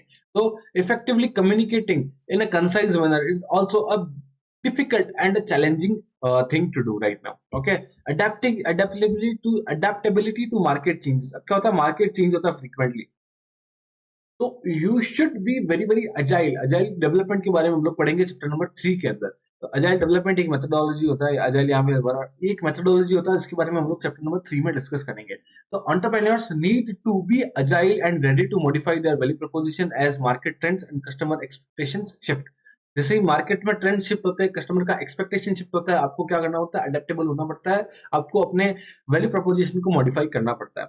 ठीक है। रेगुलर मार्केट असेसमेंट कंडक्ट करो, फीडबैक लेने में दिक्कत होती है, प्रोएक्टिव अप्रोच आपको रखना पड़ता है। इस सब की ये सब करना, इन सबको अलाइन कर पाना is another a big task. ये सब आपको ना एक बार पढ़ोगे ना तो you will be able to it more understand it in deeper. Alright, ठीक है। अभी real life examples Nykaa, Ola, Curefit, Policybazaar, ये सब इनके रियल लाइफ एग्जांपल्स है व्हिच टॉक्स अबाउट कि ना कौन सा बिजनेस, मतलब इनके जो वैल्यू प्रपोजिशन है, जैसे कि नाइका का वैल्यू प्रपोजिशन है वंस ब्यूटी आवर पैशन, मतलब एक जने का ब्यूटी इज अवर पैशन, हम लोग का पैशन है कि आपकी ब्यूटी को सुधारना। तो that is the in a very concise manner they are communicating, भाई हम लोग ब्यूटी प्रोडक्ट सेल कर रहे हैं जो कि आपकी ब्यूटी को अच्छे से करेंगे, ठीक है। तो that is what their business preposition is, value preposition is. Now building and analysing business models. अब बिजनेस मॉडल को बिल्ड करना, एनालाइज करना बिजनेस मॉडल्स को, ये बात करता है। Now statistics shows that 90% startup fails and yet 10% not even lasting a year। 10% में भी 90% स्टार्टअप्स फेल होते हैं 100 में से, और उनमें से जो 10% होते हैं वो भी एक साल तक लास्ट नहीं कर पाते। And one only half survive to their 5th year. और जो 10% में से भी जो हाफ होते हैं ना, वो ही 5वें साल तक सर्वाइव कर पाते हैं, वो भी चले जाते हैं। तो हार्डली 2-3% स्टार्टअप जो कि सक्सेसफुल होते हैं, बाकी सब फेल हो जाते हैं, ठीक है। तो क्या सबसे पहले तो बिल्डिंग एंड एनालाइजिंग, तो आपको बिजनेस मॉडल बिल्ड करना, तो आपको कुछ कुछ चीजों को आपको ध्यान में रखना पड़ेगा। एक सक्सेसफुल बिजनेस मॉडल बनाने के लिए आपको इन चीजों का ध्यान रखना पड़ेगा। सबसे पहले कस्टमर सेगमेंट, कि कस्टमर के क्या क्या सेगमेंट्स है। फॉर एग्जाम्पल जस्ट सेकेंड,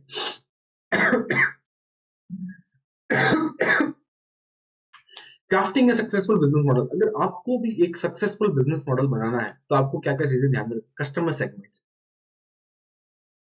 जैसे कि हमने पहले पढ़ा था कि आपको अगर बिजनेस मॉडल को लॉन्च करना है, आपको एक यूनिक वैल्यू प्रोपोजिशन एस्टैब्लिश करना है, तो आपको ऑडियंस को समझना पड़ेगा, आपके टारगेट कस्टमर्स को समझना पड़ेगा। The same point repeats here कि कस्टमर के सेगमेंट को आपको समझना पड़ेगा। आप कौन से स्पेसिफिक टारगेट कस्टमर को टारगेट कर रहे हो, आप कौन से सेक्टर को टारगेट कर रहे हो, आप कौन सी स्पेसिफिक नीश को टारगेट कर रहे हो। That you should be very very clear. So you should define the target customers और उनकी नीड्स क्या क्या है। तो अगर आप डिफाइन कर पाओगे तो ही आपका बिजनेस मॉडल का आप फर्स्ट स्टेप से आप सेकंड स्टेप पे जा पाओगे, ठीक है, ठीक है। Then additionally delve into segmentation strategies. अब आपने डिफाइन कर लिया कि मैं इन सेगमेंट्स को, इन कस्टमर्स को टारगेट करूंगा, तो उसमें आपको सेगमेंटेशन स्ट्रेटजीज बनानी पड़ेगी। Demographic, physiographic and behavioural patterns को भी अंडरस्टैंड करना पड़ेगा। That is these are certain things which you have to be very clear about when you are starting with developing a business model. Now value proposition की हमने बात की थी कि well articulated, clear and concise value proposition के लिए message होना चाहिए, और एक स्ट्रॉन्ग वैल्यू प्रोपोजिशन आपको बनाना चाहिए ताकि कस्टमर को अट्रैक्ट कर सको कि why the customers should choose your product only and not others। So that is a value proposition। Channels talks about distribution channels, whether it is online offline। तो ये भी आपको डिटरमाइन करना पड़ेगा कि आप ऑनलाइन बेचोगे, ऑफलाइन बेचोगे, या फिर दोनों जगह बेचोगे। मार्केट प्लेस पे जाओगे तो कहाँ पे जाओगे, कैसे जाओगे, ये सब everything you have to decide, determine when you are creating a successful business model. Then customer के साथ रिलेशनशिप रखना पड़ेगा। सेल्फ सर्विस ऑप्शंस प्रोवाइड करो उनको। पोस्ट, वो बोलता है ना जेठालाल तारक मेहता के, कि आपको वो प्रोवाइड करेंगे after sale service. After sale service भी प्रोवाइड करना चाहिए। So these are certain things, आपको कस्टमर के साथ रिलेशनशिप बिल्ड करके चलना चाहिए ताकि फ्यूचर में कस्टमर आपको।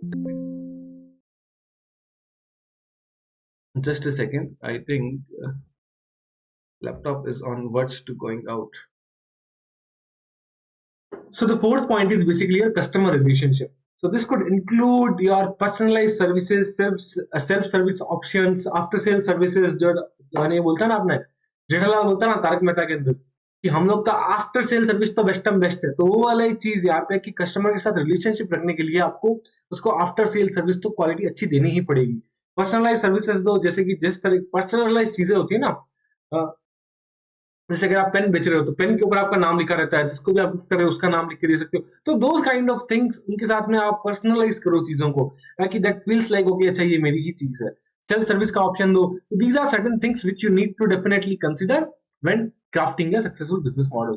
Now revenue streams, you have to decide upon how you are going to generate revenue, what are the prices that you are going to charge, how much these prices are going to affect the target consumers। Subscription fees ले सकते हो आप। Licensing के लिए अगर आप you are planning to give some license, then you should consider whether the license, जो licensing का जो पार्ट है, how much duration of should be of that license. So those are certain things which really helps to in creating a successful business model। Then key resources, human, financial, physical, not so relevant from exam perspective. Key activities includes your production, marketing, distribution, customer support activities. So basically, jo, apart from selling, other activities like how are you going to market the product, how are you going to attract more and more customers, distribution कैसे रहेगा customers को, after sale service कैसे provide करोगे, customer support services. So these are certain things. Then key activities includes the same thing. Then key partnership with entities, suppliers, partners, and even more the industry peers, जो industry के अंदर जो highest level पे है, जो मतलब आपके peer competitors है, उनके साथ में भी you may consider doing some sort of partnership so that दोनों के लिए वो म्यूचुअली बेनिफिट हो. ठीक है. Cost structure, outline the cost associated with operating one's business. Okay, this includes fixed and variable cost. Explore cost sharing opportunities with partners and implement cost saving measures and sustainable financial health. These are not so relevant from exam perspective, मतलब इतना नहीं है, but some a kind of MCQ kind of things can be framed saying that while you are crafting a successful business model, so which of the following either, so it can be either first one, it can be like which of the following is necessary for developing a successful business model. Or another question that can be framed is, this is the case study given and you are supposed to find out that how after the following which cannot help us developing a successful business model. So of course key headings you should remember, and that's all. Now point number B talks about testing and validating the business model. अब आपको business model को test करना, validate करना है, तो आप कैसे करोगे? Business model तो आपने बना लिया. Now how are you going to test and validate the business model, whether it is as per the needs of the consumers or not, or it is whether it is providing any kind of value or not. So for there are certain parameters that you need to consider. First one, market research and customer feedback. Whenever you are launching a product, market research is something that will definitely help you out to understand whether the demand of product is there in the market or not. If you are going ahead with in the market without having any kind of market research, then you will ultimately end up losing money. So market research and customer feedback. So whenever the customer is using any kind of product or services, there should be an option for you to gather a kind of feedback from the customer. If you are getting the feedback from the customer and the feedback is right, then definitely your product, you will improve, you will keep on improving the product, and it will definitely help the consumers, it will help the customers. So market research and customer feedback, thorough market research to understand the needs, preference and behaviors of one's target customer is necessary. You should gather feedbacks.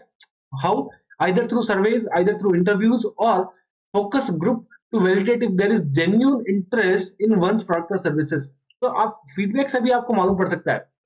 आप market में एक prototype निकालो. Prototype क्या होता है? It is initial version of the product, जिसके अंदर थोड़ा बहुत बेसिक, मतलब उसके अंदर वो चीजें रहती है कि आप उसको how can you use it, मतलब थोड़ा सा बेसिक उसके अंदर प्रोडक्ट के अंदर रहता है, not is the advance version.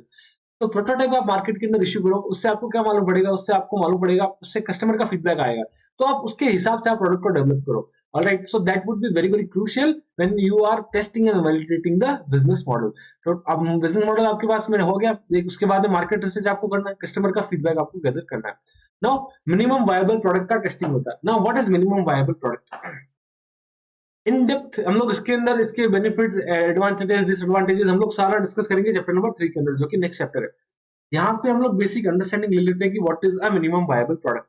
A minimum viable product is basically a initial version of a product. So there is prototype, there is minimum viable product. So there are two different terms which we will differentiate in chapter number 3. Okay, but time being you understand it, it is kind of similar, but there are a lot of differences between both of them. So minimum viable product, whenever you are launching a new product into the market, rather than providing with the exact product with all the features, all the add-ons, everything, you just provide them with an initial version which has little bit kind of essential features of the product, which doesn't have all the features, but which has the essential features of the product that you are going to launch in the market. तो आप कुछ एक customers को, कुछ एक stake holders को आप वो प्रोडक्ट दो and ask seek feedback from them. तो उससे क्या होगा कि आपको जब प्रोडक्ट के ऊपर जो भी चीजें आएगी, आई मीन वो बोलेंगे कि नहीं हमको ये पसंद नहीं आया, हमको वो पसंद नहीं आया, तो then you have to add on to that and then you provide them with the final product. So that is concept of minimum viable product.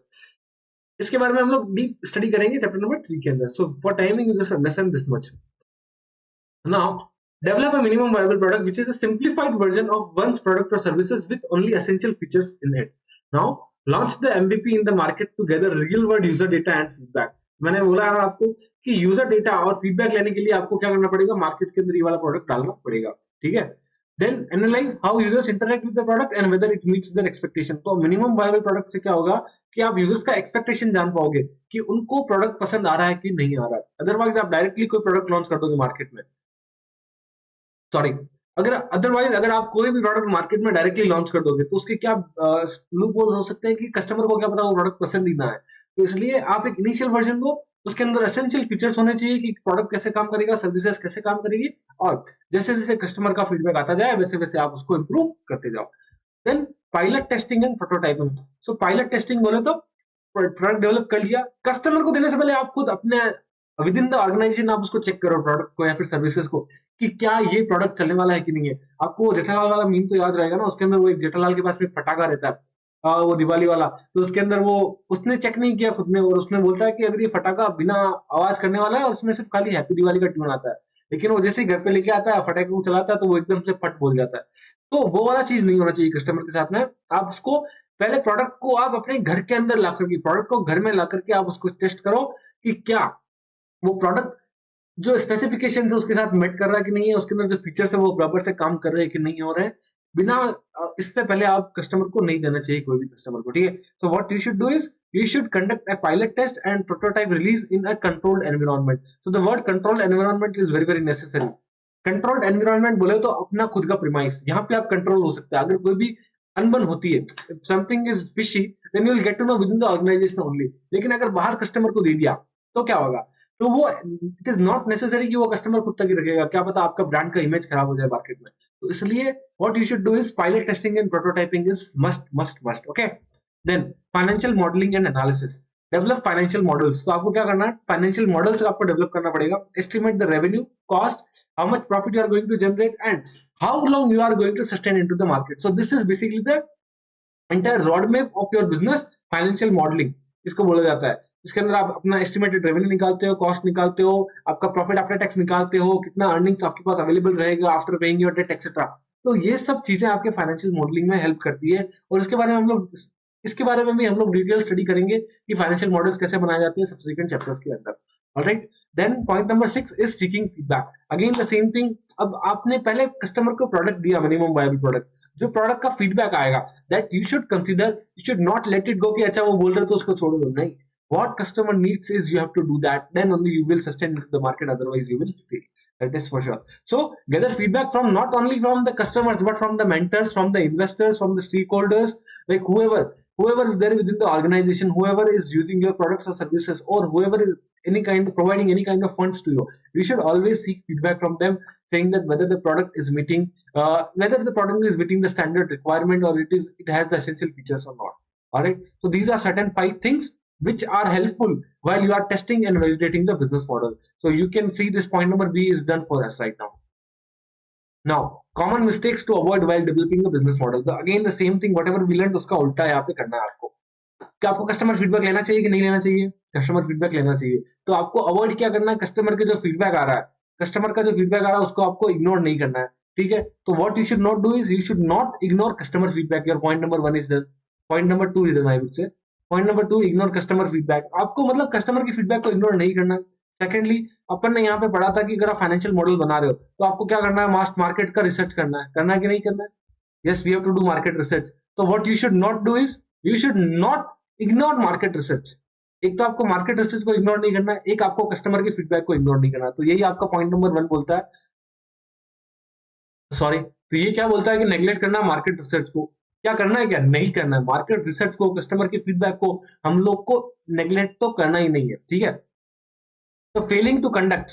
So what does the point number 1 say is failing to conduct thorough market research can lead to business model doesn't align with the customer needs or market trends.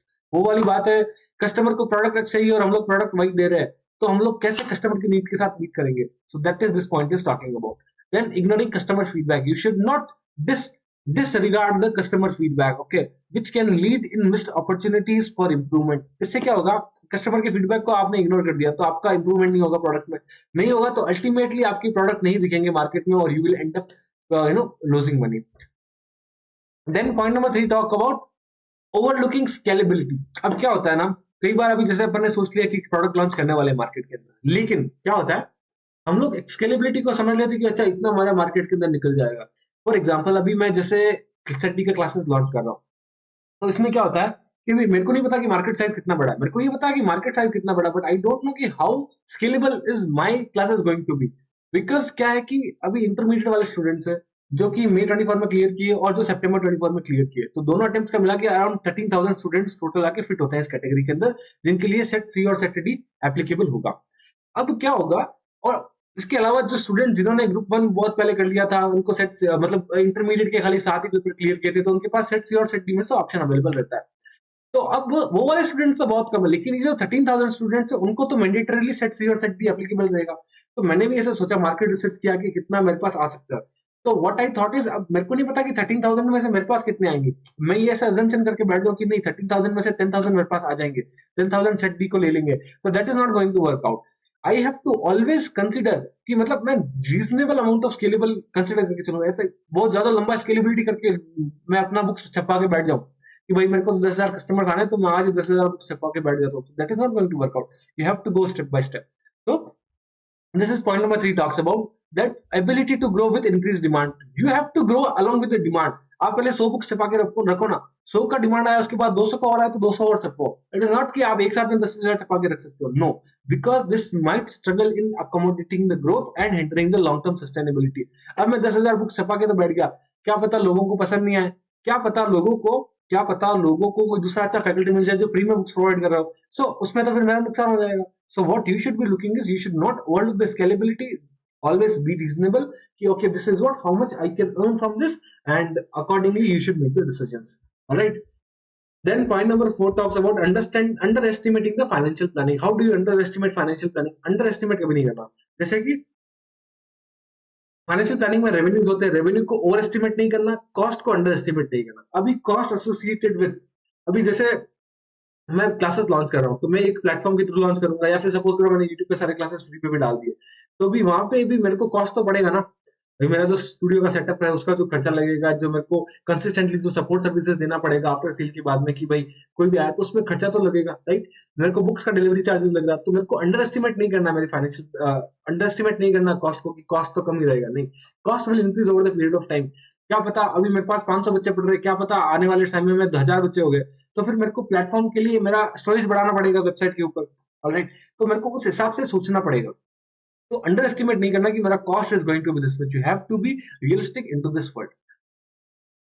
So what does this say is, you should not neglect the financial planning, because this will lead to budgetary issues and unsustainable cost structure. So cost structure, revenue structure should be aligning with your it should align with your decision। आपका decision ऐसा होना चाहिए कि ये align करे आपके cost और revenues को, आपको रियलिस्टिक होके ही सोचना है। लैक ऑफ फ्लेक्सिबिलिटी, अब ऐसा नहीं होना चाहिए कि आप फ्लेक्सिबल ही नहीं हो। कस्टमर को आपने प्रोडक्ट एक्स दे दिया, लेकिन कस्टमर को उसके अंदर और भी एडिशन चाहिए या फिर कुछ रिलेशन चाहिए प्रोडक्ट के अंदर या फिर सर्विसेज के अंदर, तो you should be flexible enough to provide that. You should not be rigid कि यार नहीं मैं तो यही करूंगा, आपको लेना हो तो लो, नहीं तो मतलब नहीं भाई, ऐसे नहीं चलता। You have to be flexible enough. Alright. Poor resource allocation, अब ये रिसोर्सेज का एलोकेशन कैसे होगा, अभी जैसे इसमें क्या दिया, inefficient allocation of resources can impact the execution of key activities and compromise the delivery of value proposition. अभी आपने क्या किया, पुअर रिसोर्सेज का एलोकेशन कर दिया। अभी मेरे पास मैं सपोज करो मैं और सेट सी का क्लासेस लॉन्च कर देता हूँ और सेट डी के अंदर कोई और सब्जेक्ट लॉन्च कर देता हूँ, तो मेरे पास रिसोर्सेज में अकेला रिसोर्स हूँ, ठीक है। मेरे को आके यहाँ पे कैमरे के सामने आके बैठना है, मेरे को ये नोट्स बनाना है, मेरे को ये सारे पीडीएफ बनाने हैं, मेरे को ये हैंड रिटन नोट्स बनाते हैं, everything is to be done by me only, nobody is going to do that, right. अब मैं सेट सी भी लेके आ जाता हूँ तो मेरे पास उतना टाइम नहीं बचेगा कि I will be able to manage both the things simultaneously until मेरा set D is perfectly available into the market. So I should ensure that my resources are properly allocated so that it doesn't lead to any kind of misconfusion or any kind of misunderstanding in the future. इससे ऐसा नहीं होना चाहिए कि भाई मेरा दोनों तरफ से लॉस हो। So you should ensure that आपका resources are properly allocated. So these are certain things which you definitely ensure while you are developing the business model. So I hope all of this is very very clear to all of you. Now let us start with lean startup. So what does lean startup means? Lean system के बारे में हमने first chapter के अंदर भी basic understanding लिया था कि लीन के अंदर क्या होता है कि you are not doing all the things at the same time. मतलब एक प्रोडक्ट आप डेवलप कर रहे हो तो आप उसका इनिशियल वर्जन प्रिपेयर करो, ताकि अगर ताकि आपने आप मिनिमम रिसोर्सेज के अंदर इनिशियल वर्जन आप बना सकते हो and then give to the customer. जैसे कि मिनिमम वायबल प्रोडक्ट का केस सेम टू सेम वही केस है कि जैसे मिनिमम वायबल प्रोडक्ट के अंदर हम लोग क्या करते हैं कि एक इनिशियल वर्जन बनाते हैं, उसमें हमारे एसेंशियल चीजें रहती है, not all the things but जो जो जरूरी है उस प्रोडक्ट और सर्विसेज के लिए वो लोग हम कस्टमर को प्रोवाइड करते हैं। जैसे जैसे कस्टमर का फीडबैक आता है हम लोग उसको इम्प्रूव करते जाते हैं। इससे क्या होता है कि एक तो हमारा रिसोर्सेज वेस्ट नहीं होता है। हम लोग एक प्रोडक्ट बनाएंगे, फॉर एग्जांपल हम लोग एक प्रोडक्ट बनाते हैं इसके अंदर हम लोग सारे के सारे फीचर भर भर के डाल देते हैं, तो एक तो हमारा टाइम लगेगा, दूसरा हमारा पैसा भी खर्च होगा, हमारे other resources like human physical financial other resources भी उसके अंदर लग जाएंगे। तो उस और फिर अगर वो प्रोडक्ट हम लोग कस्टमर को देते हैं तो उससे क्या होगा, मान लो वो कस्टमर को पसंद नहीं आया, तो आपका जो टाइम लगा, आपका जो पैसा लगा, आपका जो रिसोर्सेज लगा, ह्यूमन रिसोर्सेज या कोई भी किसी भी तरीके का आपने आईपी लिया था वो भी रिसोर्सेज लगा, तो वो सारा का सारा तो वेस्ट हो गया। तो it so lean startup system क्या बोलता है कि rather than providing the customer everything at the ones, सारी की सारी चीजें एक एक बार में देने की बजाय आप उसको इनिशियल वर्जन दो, जैसे कि मिनिमम वायबल प्रोडक्ट हो गया, उससे कस्टमर का फीडबैक गैदर करो और फिर कंटिन्यूअसली इंप्रूव करते चले जाओ, करते चले जाओ, करते चले जाओ और फिर जाके एक फाइनल प्रोडक्ट पे पहुंचो। इससे आपके रिसोर्सेज वेस्ट नहीं होंगे, आपकी एफिशिएंसी भी बढ़ेगी और साथ में ही आपका कॉस्ट भी कम रहेगा। सो this is the methodology of lean startup. इसके काफी सारे एग्जांपल्स भी हम लोग देखेंगे, जैसे कि जीरोदा, ओला की बात करते हैं, स्विगी की बात करते हैं। चलो स्विगी की बात करते हैं तो स्विगी ने क्या किया था, इनिशियली जब स्विगी ने लॉन्च किया था तो उन्होंने बेसिकली क्या किया था कि एक पर्टिकुलर सिटी के अंदर ही अपना देखा था कि हम लोग क्या डिलीवरी कर पाएंगे कि नहीं कर पाएंगे। करेक्ट, उन्होंने बोला कि चलो हम लोग आधे घंटे में 1 घंटे में डिलीवरी कर सकते हैं, तो एक विद इन द एक लोकेशन में उन्होंने एस्टेब्लिश किया कि हम इसी लोकेशन के अंदर सर्व करेंगे। वहां पे जब उनका सर्व होना चालू हो गया, वहां पे they were able to do what they wanted to do, तो उससे क्या हुआ, कस्टमर का सेटिस्फेक्शन बढ़ रहा था, उनको भी कस्टमर से फीडबैक आते जा रहे थे, तो वो इसको इंटीग्रेट करते चले गए और आज वो स्विगी भी एक बहुत बड़ा जाइंट बन चुका है इंडियन फूड इंडस्ट्री के अंदर और is now listed on stock exchange as well. Same to same case होगा ओला के केस के अंदर। ओला ने जब स्टार्ट किया था ना, तो उनका क्या बिजनेस था, उनका खाली इतना बिजनेस था कि वो ड्राइवर्स को और जो मतलब I mean the cab holders जो होते हैं ना, कैब वाले ड्राइवर्स को और जो कस्टमर हमारे जैसे जो राइडर्स होते हैं उनको कनेक्ट करता था कि भाई ये कस्टमर है और ये कैब वाला बंदा यहाँ पे खड़ा है, तो आप आकर इसको लेके चले जाओ। लेकिन धीरे धीरे जैसे जैसे उनको फीडबैक मिलता गया, जैसे जैसे वो अपने इनिशियल मॉडल में सक्सेस पाते गए, धीरे धीरे उन्होंने क्या किया, अपने ओला के स्कूटर्स भी लाने चालू कर दिए। अब तो ओला अपनी खुद की कैश भी प्रोवाइड करता है, ओला के आजकल स्कूटर्स भी आप रेंटल पे हायर कर सकते हो और ओला के रेस्टोरेंट्स भी चलने लग गए थे बीच में। तो सो दोस काइंड ऑफ थिंग्स, मतलब ओला करते चला गया ताकि उससे उनके रिसोर्सेज भी वेस्ट नहीं हुए और they were on a continuous growth. So this is how lean startup system works about. So let us understand what is given in your textbook as well. So it says that it's like a new way of thinking that helps startup to be more efficient and ready for the changes. More efficient मतलब क्या होगा ना, आप एक थोड़ा सा काम करके दे दो उसको, वो आपके पास में आएगा वापस कि यार मेरे को इसमें थोड़ा इम्प्रूव, तो आप उसको और इम्प्रूव करके दो, ठीक है। तो इससे क्या होगा, एफिशिएंसी बढ़ेगी और आप रेडी फॉर चेंजेस रहेंगे, आप अडेप्टेबल रहेंगे। कोई भी अगर अनबन होती है किसी भी प्रोडक्ट और सर्विसेज के अंदर, तो you will be able to change it very frequently. You should provide with a minimum viable product. हम लोग बात किया था minimum viable product you should initially launch rather than providing the entire product at once. ठीक है, talking to the customer is an important aspect of lean startup. अब talking to customer बोले तो हम लोग को कस्टमर के साथ बातचीत करना चाहिए कि भाई अगर आपको ये चाहिए, भाई अगर आपको ये चाहिए तो इसमें क्या इंप्रूवमेंट हम लोग लेके आ सकते हैं। That is basically the customer feedback it talks about. Talking to customer, saving resources is also a big idea in lean startup. Resources मतलब ज्यादा मनी वेस्ट नहीं होगा, ज्यादा टाइम वेस्ट नहीं होगा। Don't waste money and time. Focus is onto the important stuff, making them smart and providing them with what they actually want. This is basically the core concepts of lean startup. अगर आपको ये characteristic कोई भी case study के अंदर दिखते हैं तो आप समझ जाइएगा वो लीन स्टार्टअप सिस्टम के बारे में बात कर रहे हैं, ठीक है। Okay, now need on broker, no broker, which this is an example given in your books, you can read it on your own. Now real life business startup के केसेस इंस्टाग्राम है, ड्रॉपबॉक्स हो गया। Instagram ने क्या किया, initially जब आया था ना तो खाली एक फोटो शेयरिंग डिवाइस था, अब तो इंस्टाग्राम में रील्स भी आने लग गई। इंस्टाग्राम पे और भी कितने तरीके के अगर आप देखोगे, वो आता ना फोटो सेक्शन पे, तो बहुत कम यूज करता हूँ, लेकिन फोटो सेक्शन पे वहां पे मतलब कितने तरीके के आप लोग ना मतलब अवतार ले सकते हो। I mean I don't know what you call it, but इतनी सारी चीजें उसके अंदर आती है इंस्टाग्राम के अंदर आजकल, तो क्योंकि वो कस्टमर के एक्सपीरियंस पे बेस्ड होकर वो डेवलप होता गया है और इसलिए वो लोगों को पसंद भी आ रहा है और आज इतना फेमस प्लेटफॉर्म बन चुका है। So that is how it is. Instagram और Dropbox का भी एग्जांपल दिया हुआ है, just give it a read and done. This is what all about your lean startup system in your syllabus. Now business pitching के बारे में हमने बात की थी। पिचिंग बोले तो क्या हो गया, पिचिंग बोले तो जब हम लोग कस्टमर के पास, हम लोग इन्वेस्टर्स के पास में जाते हैं पैसा उठाने के लिए, तो हम लोग को एक बिजनेस पिच देना पड़ता है। आपने शार्क टैंक इंडिया देखा होगा, नहीं देखा होगा तो please watch it, give it a watch, because it is a very good business show which help you understand what are the kind of startups are coming up in India, and definitely this will definitely improve your knowledge about the startup ecosystem in India. Now business pitching के बारे में बात करते हैं तो वहां पे अगर शार्क टैंक जिन लोगों ने देखा है और आप लोग भी देख लोगे तो आप लोगों को वहां पे मालूम पड़ जाएगा कि वो लोग एक पिच लेके आते हैं कि sir this is what our product is, how much we are charging for it, what is our revenue, what is our expenditure. तो एक पूरा डिटेल गाइड रहता है आपकी पिच के अंदर। जब आप कस्टमर को, जब आप इन्वेस्टर्स को पिच करते हो तो आपको वो कोई भी क्वेश्चन पूछ सकते हैं आपके business related, and you should be very very prepared to answer that question. So what are the basically key components I would say in the business pitch should be. अभी बिजनेस पिच के बारे में हम लोग आगे वाले chapters में और डिटेल में जाएंगे कि बिजनेस पिच कैसे बनाते हैं, क्या क्या चीजें हम लोग को अवॉइड करनी चाहिए, क्या क्या चीजों के बारे में ध्यान रखना चाहिए। तो all those things we are going to consider in the subsequent chapters, but now let us understand whatever given in this particular chapter. तो फर्स्टली इसमें दिया है कि की कंपोनेंट्स क्या होते हैं बिजनेस पिच के। अगर आप बिजनेस का पिच दे रहे हो तो क्या क्या कंपोनेंट्स उसके अंदर होंगे। सो फर्स्टली इंट्रोडक्शन का पार्ट होगा।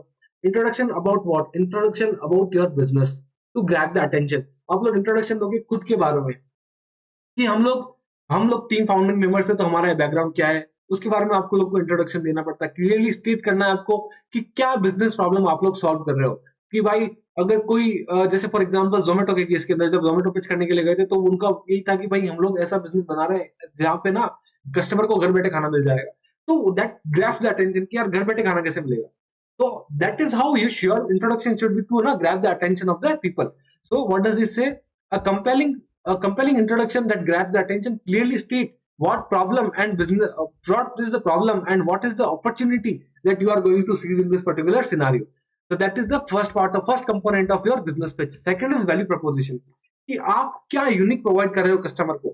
What is something that you are promising to the customer to deliver or to provide to the customer that you should provide along with the key benefits and the advantages that the customer will be getting from using your products or services. That is the value proposition. Market opportunity, market size कितना बड़ा है।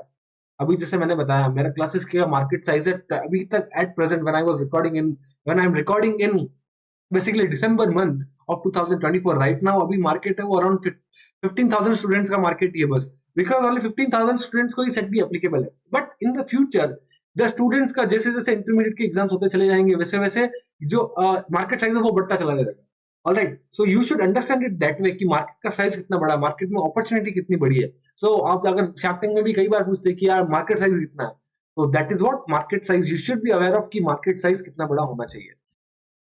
मतलब अगर आप shark tank में जाते हो और ये सारे पॉइंट्स कवर करके जाते हो ना तो आपके आधे से ज्यादा आई वुड से 70-80% क्वेश्चन तो इधर ही कवर हो जाते हैं। तो यहाँ पे इतना डिटेल में दिया हुआ है, आगे और भी दिया हुआ है कि आपको क्या अवॉइड करना चाहिए, क्या आपको डालना चाहिए, क्या आपको याद करके जाना चाहिए, क्या क्या चीजों के बारे में आपको जानकारी होनी चाहिए। तो all the information is provided into your syllabus. So what you should do is carefully read it. अगर आप शार्क के सामने भी बैठते हो ना तो आप उनके क्वेश्चन को इजिली टैकल कर पाओगे।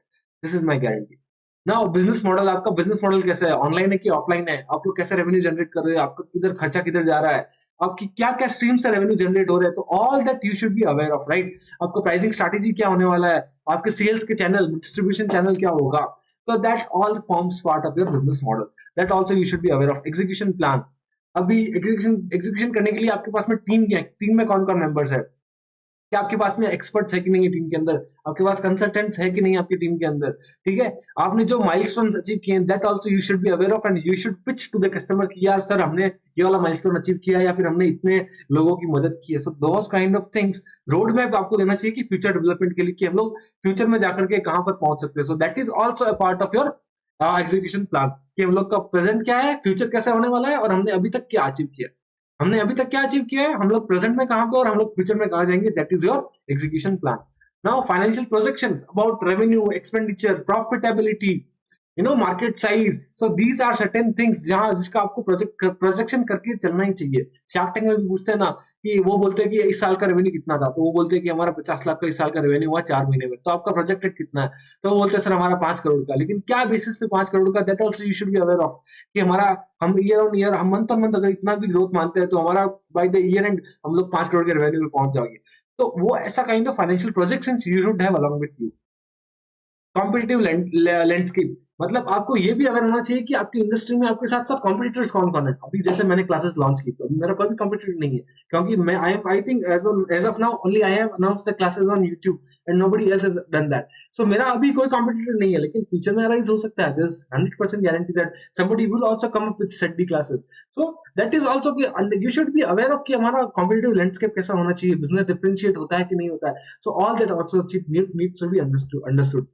नाउ कॉल टू एक्शन, जब आप पिच करते हो तो आपको कस्टमर्स वो आपको ये सारी चीजें पूछेंगे, लेकिन सबसे लास्ट में what should be your call to action to them is कि सर हम लोग को फंडिंग चाहिए, कितना फंडिंग चाहिए, कितना परसेंट इक्विटी आप लोग डाइल्यूट करने के लिए तैयार हो, या फिर कितना फंडिंग चाहिए, at what percentage of interest, अगर आपको डेट भी चाहिए तो कितने परसेंट पे आप लोगे। So that call to action you should provide to the investor, to the stakeholders, whoever is going to invest the money into your business. So call to action, whether you are seeking an investment, whether you are seeking a partnership, or whether you are looking for a customer acquisition.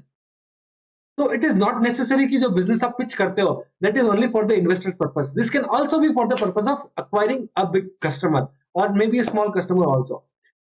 अभी ये कैसे होता है कि जैसे अगर आपको आपके पास में आपने एक प्लेटफॉर्म बनाया, आपने कोई सपोज कीजिए कोई प्रोडक्ट बनाया, तो आप किसी बड़ी कंपनी के पास में जाओगे तो आपको ये सारी चीजें बताओगे आप उसको कि सर ये सारी चीजें हैं, हमारा इंट्रोडक्शन हम लोग ये प्रोवाइड करते हैं, हमारे के अंदर ये यूनिक बेनिफिट है और इतना बड़ा मार्केट लेके चल रहे हैं हम लोग, हमारा बिजनेस मॉडल ऐसा है, हम लोग उसको एग्जीक्यूट करके यहाँ पे पहुंच सकते हैं।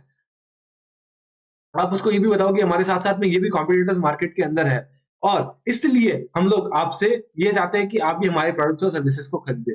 That is basically the end part of it, कि हम लोग इसको एंड कैसे करना है हमारे पिच को, कि सर ये हमारा पूरा बायोडेटा हमने बताया है, लेकिन अब हम लोग करना क्या चाहते हैं कि हम लोग को भाई अब आपसे कॉन्टेक्ट लेना है, हम लोग को आपके साथ अब आपसे इन्वेस्टमेंट लेना है, हम लोग को आपके साथ अभी पार्टनरशिप करना है, या फिर आप अब हमारे कस्टमर बन जाओ। तो this is basically the entire components of a good business pitch. अभी बिजनेस पिच कितनी तरीके की होती है। बिजनेस पिच जैसे कि अपन ने बात की थी, कस्टमर के सामने भी अपन पिच करने के लिए जा सकते हैं, इन्वेस्टर के साथ में जा सकते हैं, पार्टनरशिप के लिए अपन पिच करने के लिए जा सकते हैं। तो वही पिचेस यहाँ पे दी हुई है कि टाइप्स ऑफ बिजनेस पिच कितनी होती है। तो सबसे पहले तो एक एलिवेटर पिच होती है। एलिवेटर मतलब जो एलिवेटर अपन चढ़ते हैं ना, जो एलिवेटर के अंदर जो सफर करते हैं हम लोग, तो वो वाला एलिवेटर कि भाई एलिवेटर जो 30 सेकंड्स, तो it is a pitch that can be delivered in the time that it takes to ride an elevator। हम लोग को एक एलिवेटर लेने में जितना समय लगता है ना, उतने ही समय के अंदर ये पिच को कंप्लीट किया जा सकता है। And typically it involves 30 seconds of time, 30 seconds to 2 minutes of time इसके अंदर इन्वॉल्व होता है। And focus on sparking interest and creating curiosity among the people. तो इससे क्या होता है कि आप लोगों के बीच में, आप जो सुन रहा है उनके अंदर आप क्यूरियोसिटी जगा देते हो कि अच्छा इसका बिजनेस आइडिया अच्छा लग रहा है, तो हमको उसका पूरा पिच सुनना चाहिए। तो ये कैसा होता है, जैसे कि अभी एक 50 जने बाहर बैठे आज बिजनेस पिच करने के लिए आए, अब सबका पिच आधा घंटा 1 घंटे का रहेगा, तो ऐसा तो नहीं है कि मैं 50 के 50 सुन लूंगा, नहीं। What happens is you have to give a 30 second of elevator pitch which will ensure that, और आपको उसमें आपका बेस्ट देना होता है ताकि आपका सिलेक्शन हो सके, और फिर आपको फाइनल पिच देने के लिए, आपका पूरा पिच सुनने के लिए आपको वहां पे बुलाया जाए। तो this is how it works. तो इसके लिए आपको क्या करना होता है, एक अच्छा 30 सेकंड्स का एलिवेटर पिच का एक कॉन्सेप्ट आता है, जहाँ पे आपको 30 सेकंड बोलना पड़ता है। अगर आपका पिच पसंद आया है सुनने वाले को, तो वो आपको बुलाएगा और कहेगा कि भाई पूरा बिजनेस पिच आप हमको दो। सो that is what first type of elevator pitch. Now first type of business pitch which is elevator pitch. Now second is investor pitch. Investor के सामने हम लोग जाते हैं कि सर हम लोग को इन्वेस्टमेंट चाहिए, प्लीज हमको इन्वेस्टमेंट दे दीजिए, पूरा डिटेल आप उसको बताइए, हमारा फाइनेंशियल प्रोजेक्शन क्या है, हमारा मार्केट का एनालिसिस बताइए, कॉम्पिटिटर्स के बारे में बताइए, आप बताइए कि मार्केट साइज कितना है, हाउ आप कस्टमर कैसे लेके आओगे, आपका प्रेजेंट कस्टमर्स कितने हैं, ठीक है। तो सारी चीजें आपको ना पता होनी चाहिए, तो जाके आप है ना इन्वेस्टर के सामने पिच कर सकते हो। Then sales pitch, basically potential जो कस्टमर्स होते हैं, potential customers, I am not talking about the existing customer, potential जो मतलब आने वाले फ्यूचर के अंदर, तो वो कस्टमर्स के लिए emphasise the value the product और सर्विस, जो वैल्यू ऑफ प्रोडक्ट और सर्विस, जो प्रोडक्ट और सर्विस प्रोवाइड करता है कस्टमर को, तो वो भी आपको एम्फसाइज करना है, सेइंग दैट सर हमारा प्रोडक्ट करने से, यूज करने से आपको बहुत ज्यादा बेनिफिट होने वाला है, और आप उनसे रिक्वेस्ट करो कि आप हमारा प्रोडक्ट खरीदो। तो that is about the sales pitch. Partnership, किसी के साथ आप पार्टनरशिप के लिए जा रहे हो, मतलब जैसे अभी सीएट लिमिटेड और अपन ने मारुति का एग्जांपल दिखा था, तो अभी सीएट लिमिटेड है, तो सीएट लिमिटेड को अगर टायर्स बेचना है, तो you go ahead with them and उसको बताओ कि सर हमारा प्रोडक्ट ऐसा है, हमारा प्राइसिंग इतना है, हमारे टायर्स क्यों सस्टेनेबल है, क्यों आपको दूसरे के टायर नहीं लेने चाहिए, क्यों आपको हमारे ही टायर लेने चाहिए।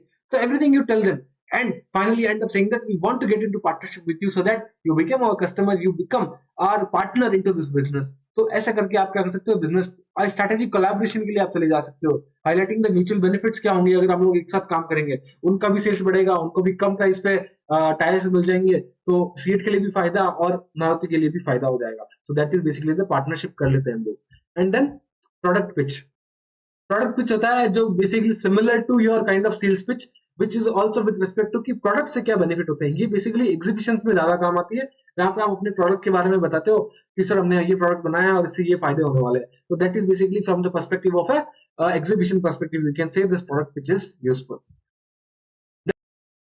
Now let us start with the question and answer discussion of this particular chapter. Chapter number 2 के हम लोग क्वेश्चन एंड आंसर्स का डिस्कशन कर लेते हैं फटाफट से. जितने भी कॉन्सेप्ट अपन ने पढ़े ना उसके बेसिस पे हम लोग आसानी से इन क्वेश्चन क्या कर सकेंगे, आसानी से इन क्वेश्चंस के आंसर्स को लिख के निकाल सकेंगे. ठीक है, सो let us quickly start with the question and answers of this particular chapter.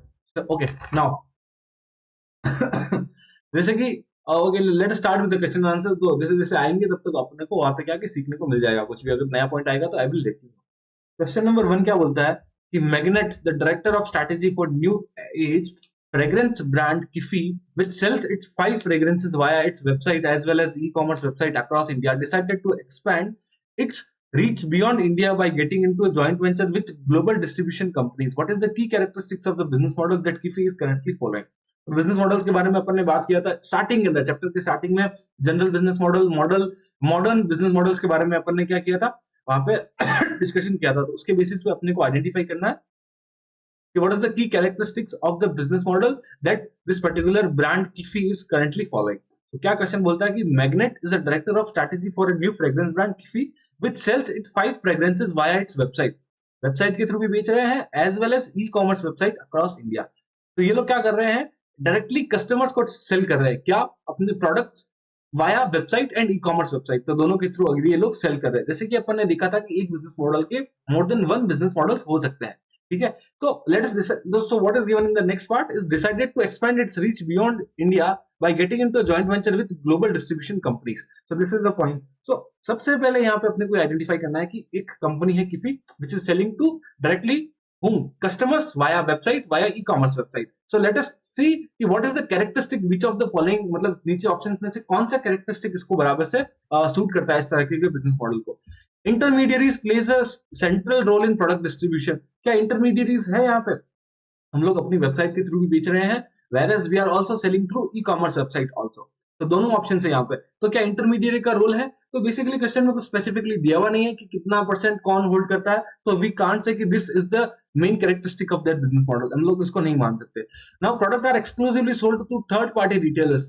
क्या ऐसा भी है, नहीं, क्योंकि ये भी नहीं हो सकता कि why it is not happening, because हम लोग ई कॉमर्स वेबसाइट के थ्रू भी सेल कर रहे हैं. जैसे कि अमेजॉन इंडिया हो गया, फ्लिपकार्ट हो गया, तो वहां पे कहीं ना कहीं बीच में थर्ड पार्टी रिटेलर्स भी आ रहे हैं. करेक्ट ना, we are selling it through them. तो बीच में एक इंटरमीडिएट तो आ रहा ना, Amazon itself is an intermediary in between. ठीक है, तो this is also not right. Third one is the company engages directly with the end consumers. Is it true?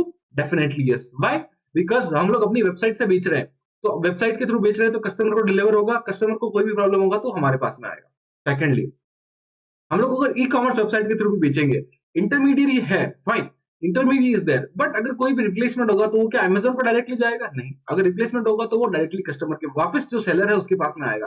तो मतलब I am the business owner, I am directly serving to my customers via website, I am directly serving to my customers via e-commerce website. तो दोनों के through मैं directly consumers को साथ में क्या कर रहा हूँ, सपोर्ट कर रहा हूँ, मैं डायरेक्टली कंज्यूमर्स के साथ इंटरेक्ट कर रहा हूँ. So this seems to be better option for me as of the 3 options. Let us see the fourth one as well. Customer interaction is solely through traditional advertising. Is it so? Definitely no. Customer interaction is solely through traditional advertisement. It is not right, because हम लोग यहाँ पे कुछ भी नहीं दिया हुआ advertisement के बारे में, तो हम लोग कैसे अज्यूम कर सकते हैं कि this is the right characteristic. So what is the key characteristic of the business model that Kifi is currently following? So basically they are directly engaging with the end consumers. This is what the suitable option which looks to me better. ठीक है, तो ये वाला option है. Let us see the answer what is given. So question number 1 C. Okay, C, it is given 1 C. All right, now moving on to the question number 2. All Day Stores, a 24/7 online general store startup from Indore, was based on the idea of the most optimal utilization of resources. Okay, the team was extremely confident The team was extremely confident of their business as they saw the gap and have plotted a solution with their online store. They were also sure of customer needs and preferences and took INR 50 crore loan to fill up the inventory. Okay. Which of the following aspects of their business opted a business model which they ignored? Which of the main aspect of the business model which they have ignored? So basically, अब क्या होता है जैसे अपन ने पढ़ा था, अगर अपने को कोई दिख रहा है कि यहाँ पे एक प्रॉब्लम है, उसका एक सोल्यूशन भी होने वाला है, ठीक है, तो उस सिचुएशन के अंदर अपन लोग क्या करते हैं, अगर अपने को मालूम है कि भाई एक गैप है, यहाँ पे एक प्रॉब्लम है, उसका एक सोल्यूशन लेके आ रहे हैं अपन, तो अपने को क्या करना पड़ता है, अपने को एक मिनिमम वायबल प्रोडक्ट बनाना पड़ता है, कस्टमर को दो, कस्टमर का फीडबैक गैदर करो, right? You remember all of this we have discussed with Zomato का एग्जांपल एज वेल, कि अब एक मिनिमम वायबल प्रोडक्ट बनाना होता है। जोमेटो के फाउंडर ने जब एक अपॉर्चुनिटी फाइंड की कि यार अच्छे रेस्टोरेंट्स नहीं मिल रहे, तो उन्होंने रेस्टोरेंट डिस्कवरी प्लेटफॉर्म बनाया, जैसे जैसे कस्टमर्स का फीडबैक आया गया उसको इंप्रूव करते गए और आज वो जोमेटो बन गए, दी जोमेटो बन गए, ठीक है। तो बेसिकली कस्टमर का interaction is very very important for you, ठीक है, that is the first part. Secondly is you have to develop according to the customer need, you have to be adaptable, that is the second point, ठीक है। ये अपने MVP के अंदर अपने core concept में पढ़ा है कि फीडबैक लो, उसके हिसाब से चेंज करो प्रोडक्ट को और अल्टीमेटली कंज्यूमर को फाइनल प्रोडक्ट दो। ऐसा नहीं है कि एक बार में आप पूरा का पूरा प्रोडक्ट बना के आप इन्वेंटरी बना लिए उसके बाद में डायरेक्टली उसको दे दो। क्या पता आपने जो प्रॉब्लम आइडेंटिफाई किया है, ठीक है, आपने अच्छे से आइडेंटिफाई किया है, उसका सोल्यूशन भी आपने अच्छे से बना लिया, लेकिन कस्टमर्स को they might not be willing to adopt that kind of product, उनको और भी उसमें कुछ मॉडिफिकेशन चाहिए होंगे। अगर आप आज ही 50 करोड़ जितना बड़ा अमाउंट, 50 करोड़ रुपीस जितना अगर लोन का अमाउंट अगर आप आज ही अपने इन्वेंटरी के अंदर फिलअप कर लोगे, 50 करोड़ की इन्वेंटरी अगर लगा लोगे, कल को क्या पता कस्टमर को वो पसंद नहीं आया तो फिर क्या करोगे, गैर आपका 50 करोड़। तो सो that is the worst part that you should avoid. So let us see what they have done. They have extensive upfront product development. एक तो सही बात है, प्रोडक्ट डेवलपमेंट उन्होंने किया है, मतलब अच्छे से प्रोडक्ट, क्योंकि उनको मालूम है कि यहाँ पे एक प्रॉब्लम है, उसका एक सोल्यूशन है, उनको प्रोडक्ट डेवलपमेंट तो उनको करना था। लेकिन second is regular interaction with customers, they have ignored this what regular customer interaction. उन्होंने क्या किया, प्रोडक्ट इन्वेंटरी लाके खड़ी कर ली। अब ऐसा नहीं है कि हम लोग इन्वेंटरी को बेचेंगे, क्या पता कस्टमर को पसंद नहीं आए तो आप क्या कर लोगे, फिर इन्वेंटरी पड़ी रह जाएगी। तो this point seems to be more better. Let us see rapid iteration based on validated learnings. तो अगर हम लोग लर्निंग्स के हिसाब से जो वैलिडेशन हुआ है हमारे प्रोडक्ट का, उसके हिसाब से हम लोग अब रैपिडली इटरेट कर रहे हैं, रैपिडली हम लोग अडेप्ट कर रहे हैं, रैपिडली हम लोग उसमें फीडबैक को इनकॉर्पोरेट कर रहे हैं। तो that bad? No, that is completely good for our business. उससे क्या होगा कि उससे हम लोग हमारा प्रोडक्ट बेटर ही बनेगा कल को, ठीक है। And fourth is long planning cycle without experimentation. Experiment नहीं किया, ठीक है। तो which of the following aspect of their opted business model they have ignored? तो उन्होंने कस्टमर के साथ इंटरेक्शन ही नहीं किया। ये सब तो लाइफ साइकिल, लॉन्ग प्लानिंग, ये सब तो बाद की बात आ जाती है, हम लोग जब स्टार्टिंग करें। ये वाला पॉइंट क्यों नहीं होगा? क्योंकि long planning cycle without experimentation तो बाद में होगा, प्लानिंग बाद में होगी। उससे पहले आपको कस्टमर के साथ एंगेज करना पड़ेगा, आप उनको एक प्रोटोटाइप दो, आप उनको एक एमवीपी दो, ठीक है। उसके बेसिस पे उनका फीडबैक आएगा, उसके हिसाब से आप प्रोडक्ट के अंदर अडाप्ट करो। तो आपको कस्टमर के साथ इंटरेक्ट करके चलना very very essential when you are building up on to some kind of new business platform, ठीक है। तो यहाँ पे क्या है कि they were extremely confident of their business as they saw the gap and they have plotted a solution with their online store. Online store के साथ वो लोग क्या कर रहे हैं, सॉल्यूशन लेके आ रहे हैं। तो basically they should regularly interact with the customer rather than just coming up and saying कि हमारे पास 50 करोड़ का inventory and customer will buy it off. No, they will not do that. So the answer to this would be they should regularly interact with the customer. Second का B होना चाहिए। Let us see what is given. Okay, second का answer दिया हुआ है B, ठीक है।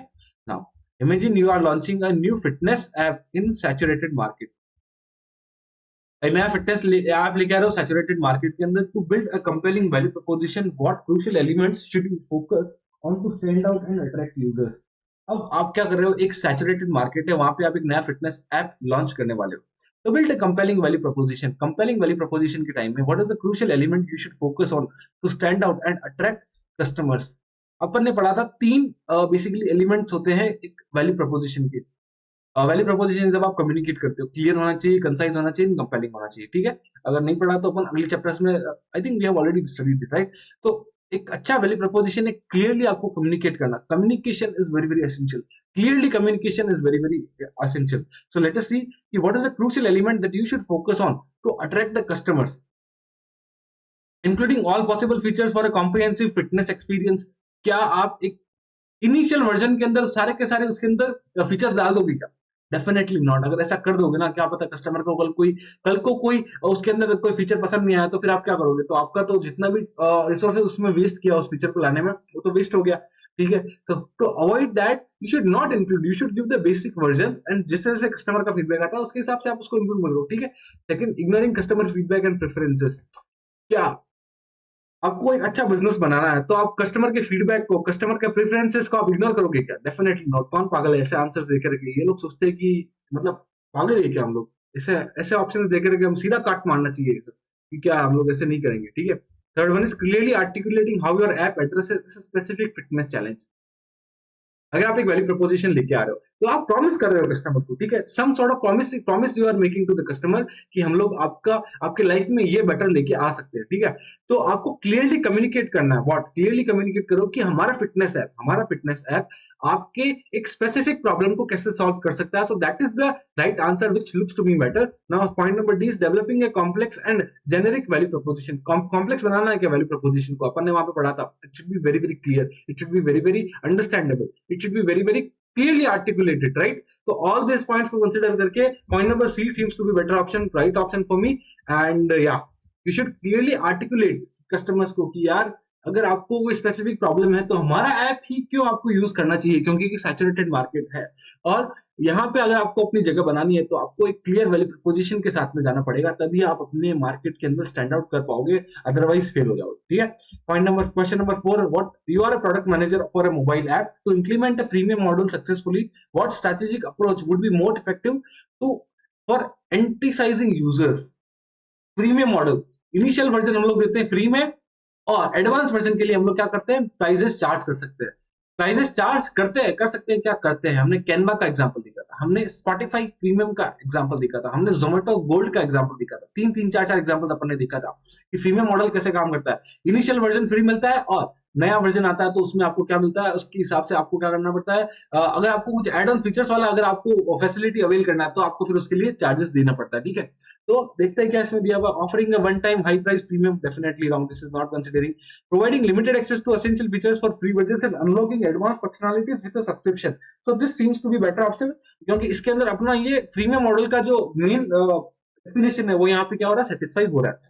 Second, charging user for each individual feature to maximise revenue. हाँ, क्या ऐसा करेंगे अपन? हर फीचर के लिए चार्ज करेंगे क्या? नहीं भाई, फ्री असेंशियल चीजें जो मतलब बेसिकली जो बेसिक वर्जन है वो आप फ्री में दो, उसके बाद में अपने कोर जो आपके एडवांस फीचर्स है उनके लिए आप उसके लिए पैसे चार्ज करो। Requiring users to pay out front for trial period and later provide access free access to all the features, ये भी नहीं होगा। तो इसका आंसर क्या होगा? इसका आंसर होगा B. B is the right answer for this. All these both of the points are right. Now question number 5, last question, and we are done with this particular chapter as well. As a startup entering the sharing economy, you are developing a platform to facilitate resources sharing among users. What would be a key consideration to ensure success? एक sharing economy में आप जा रहे हो, एक platform develop कर रहे हो, facilitate resource sharing among users, तो आप क्या कंसिडरेशन करोगे अपने सक्सेस होने के लिए? इंप्लीमेंटिंग हाई अपफ्रंट फी करोगे ना तो कोई भी नहीं आएगा आपके पास। रॉन्ग आंसर, नहीं होगा। Second is prioritising ownership over sharing for more traditional user experience. क्या ऐसा करना है कि ओनरशिप को आपको प्रायोरिटाइज करना over sharing for a more traditional user experience? Traditional नहीं करना भाई, अपने को कुछ हटके लेके आना है। तो this also should not be part of your answer. ठीक है। Point number C, fostering a sense of trust and community among users.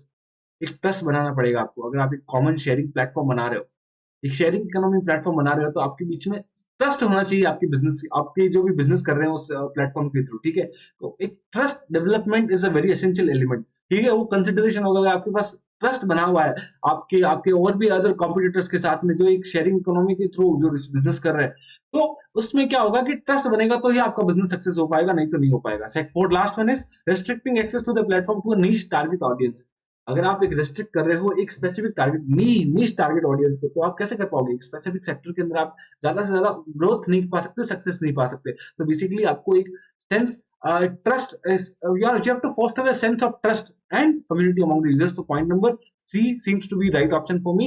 Now let us quickly verify the answers.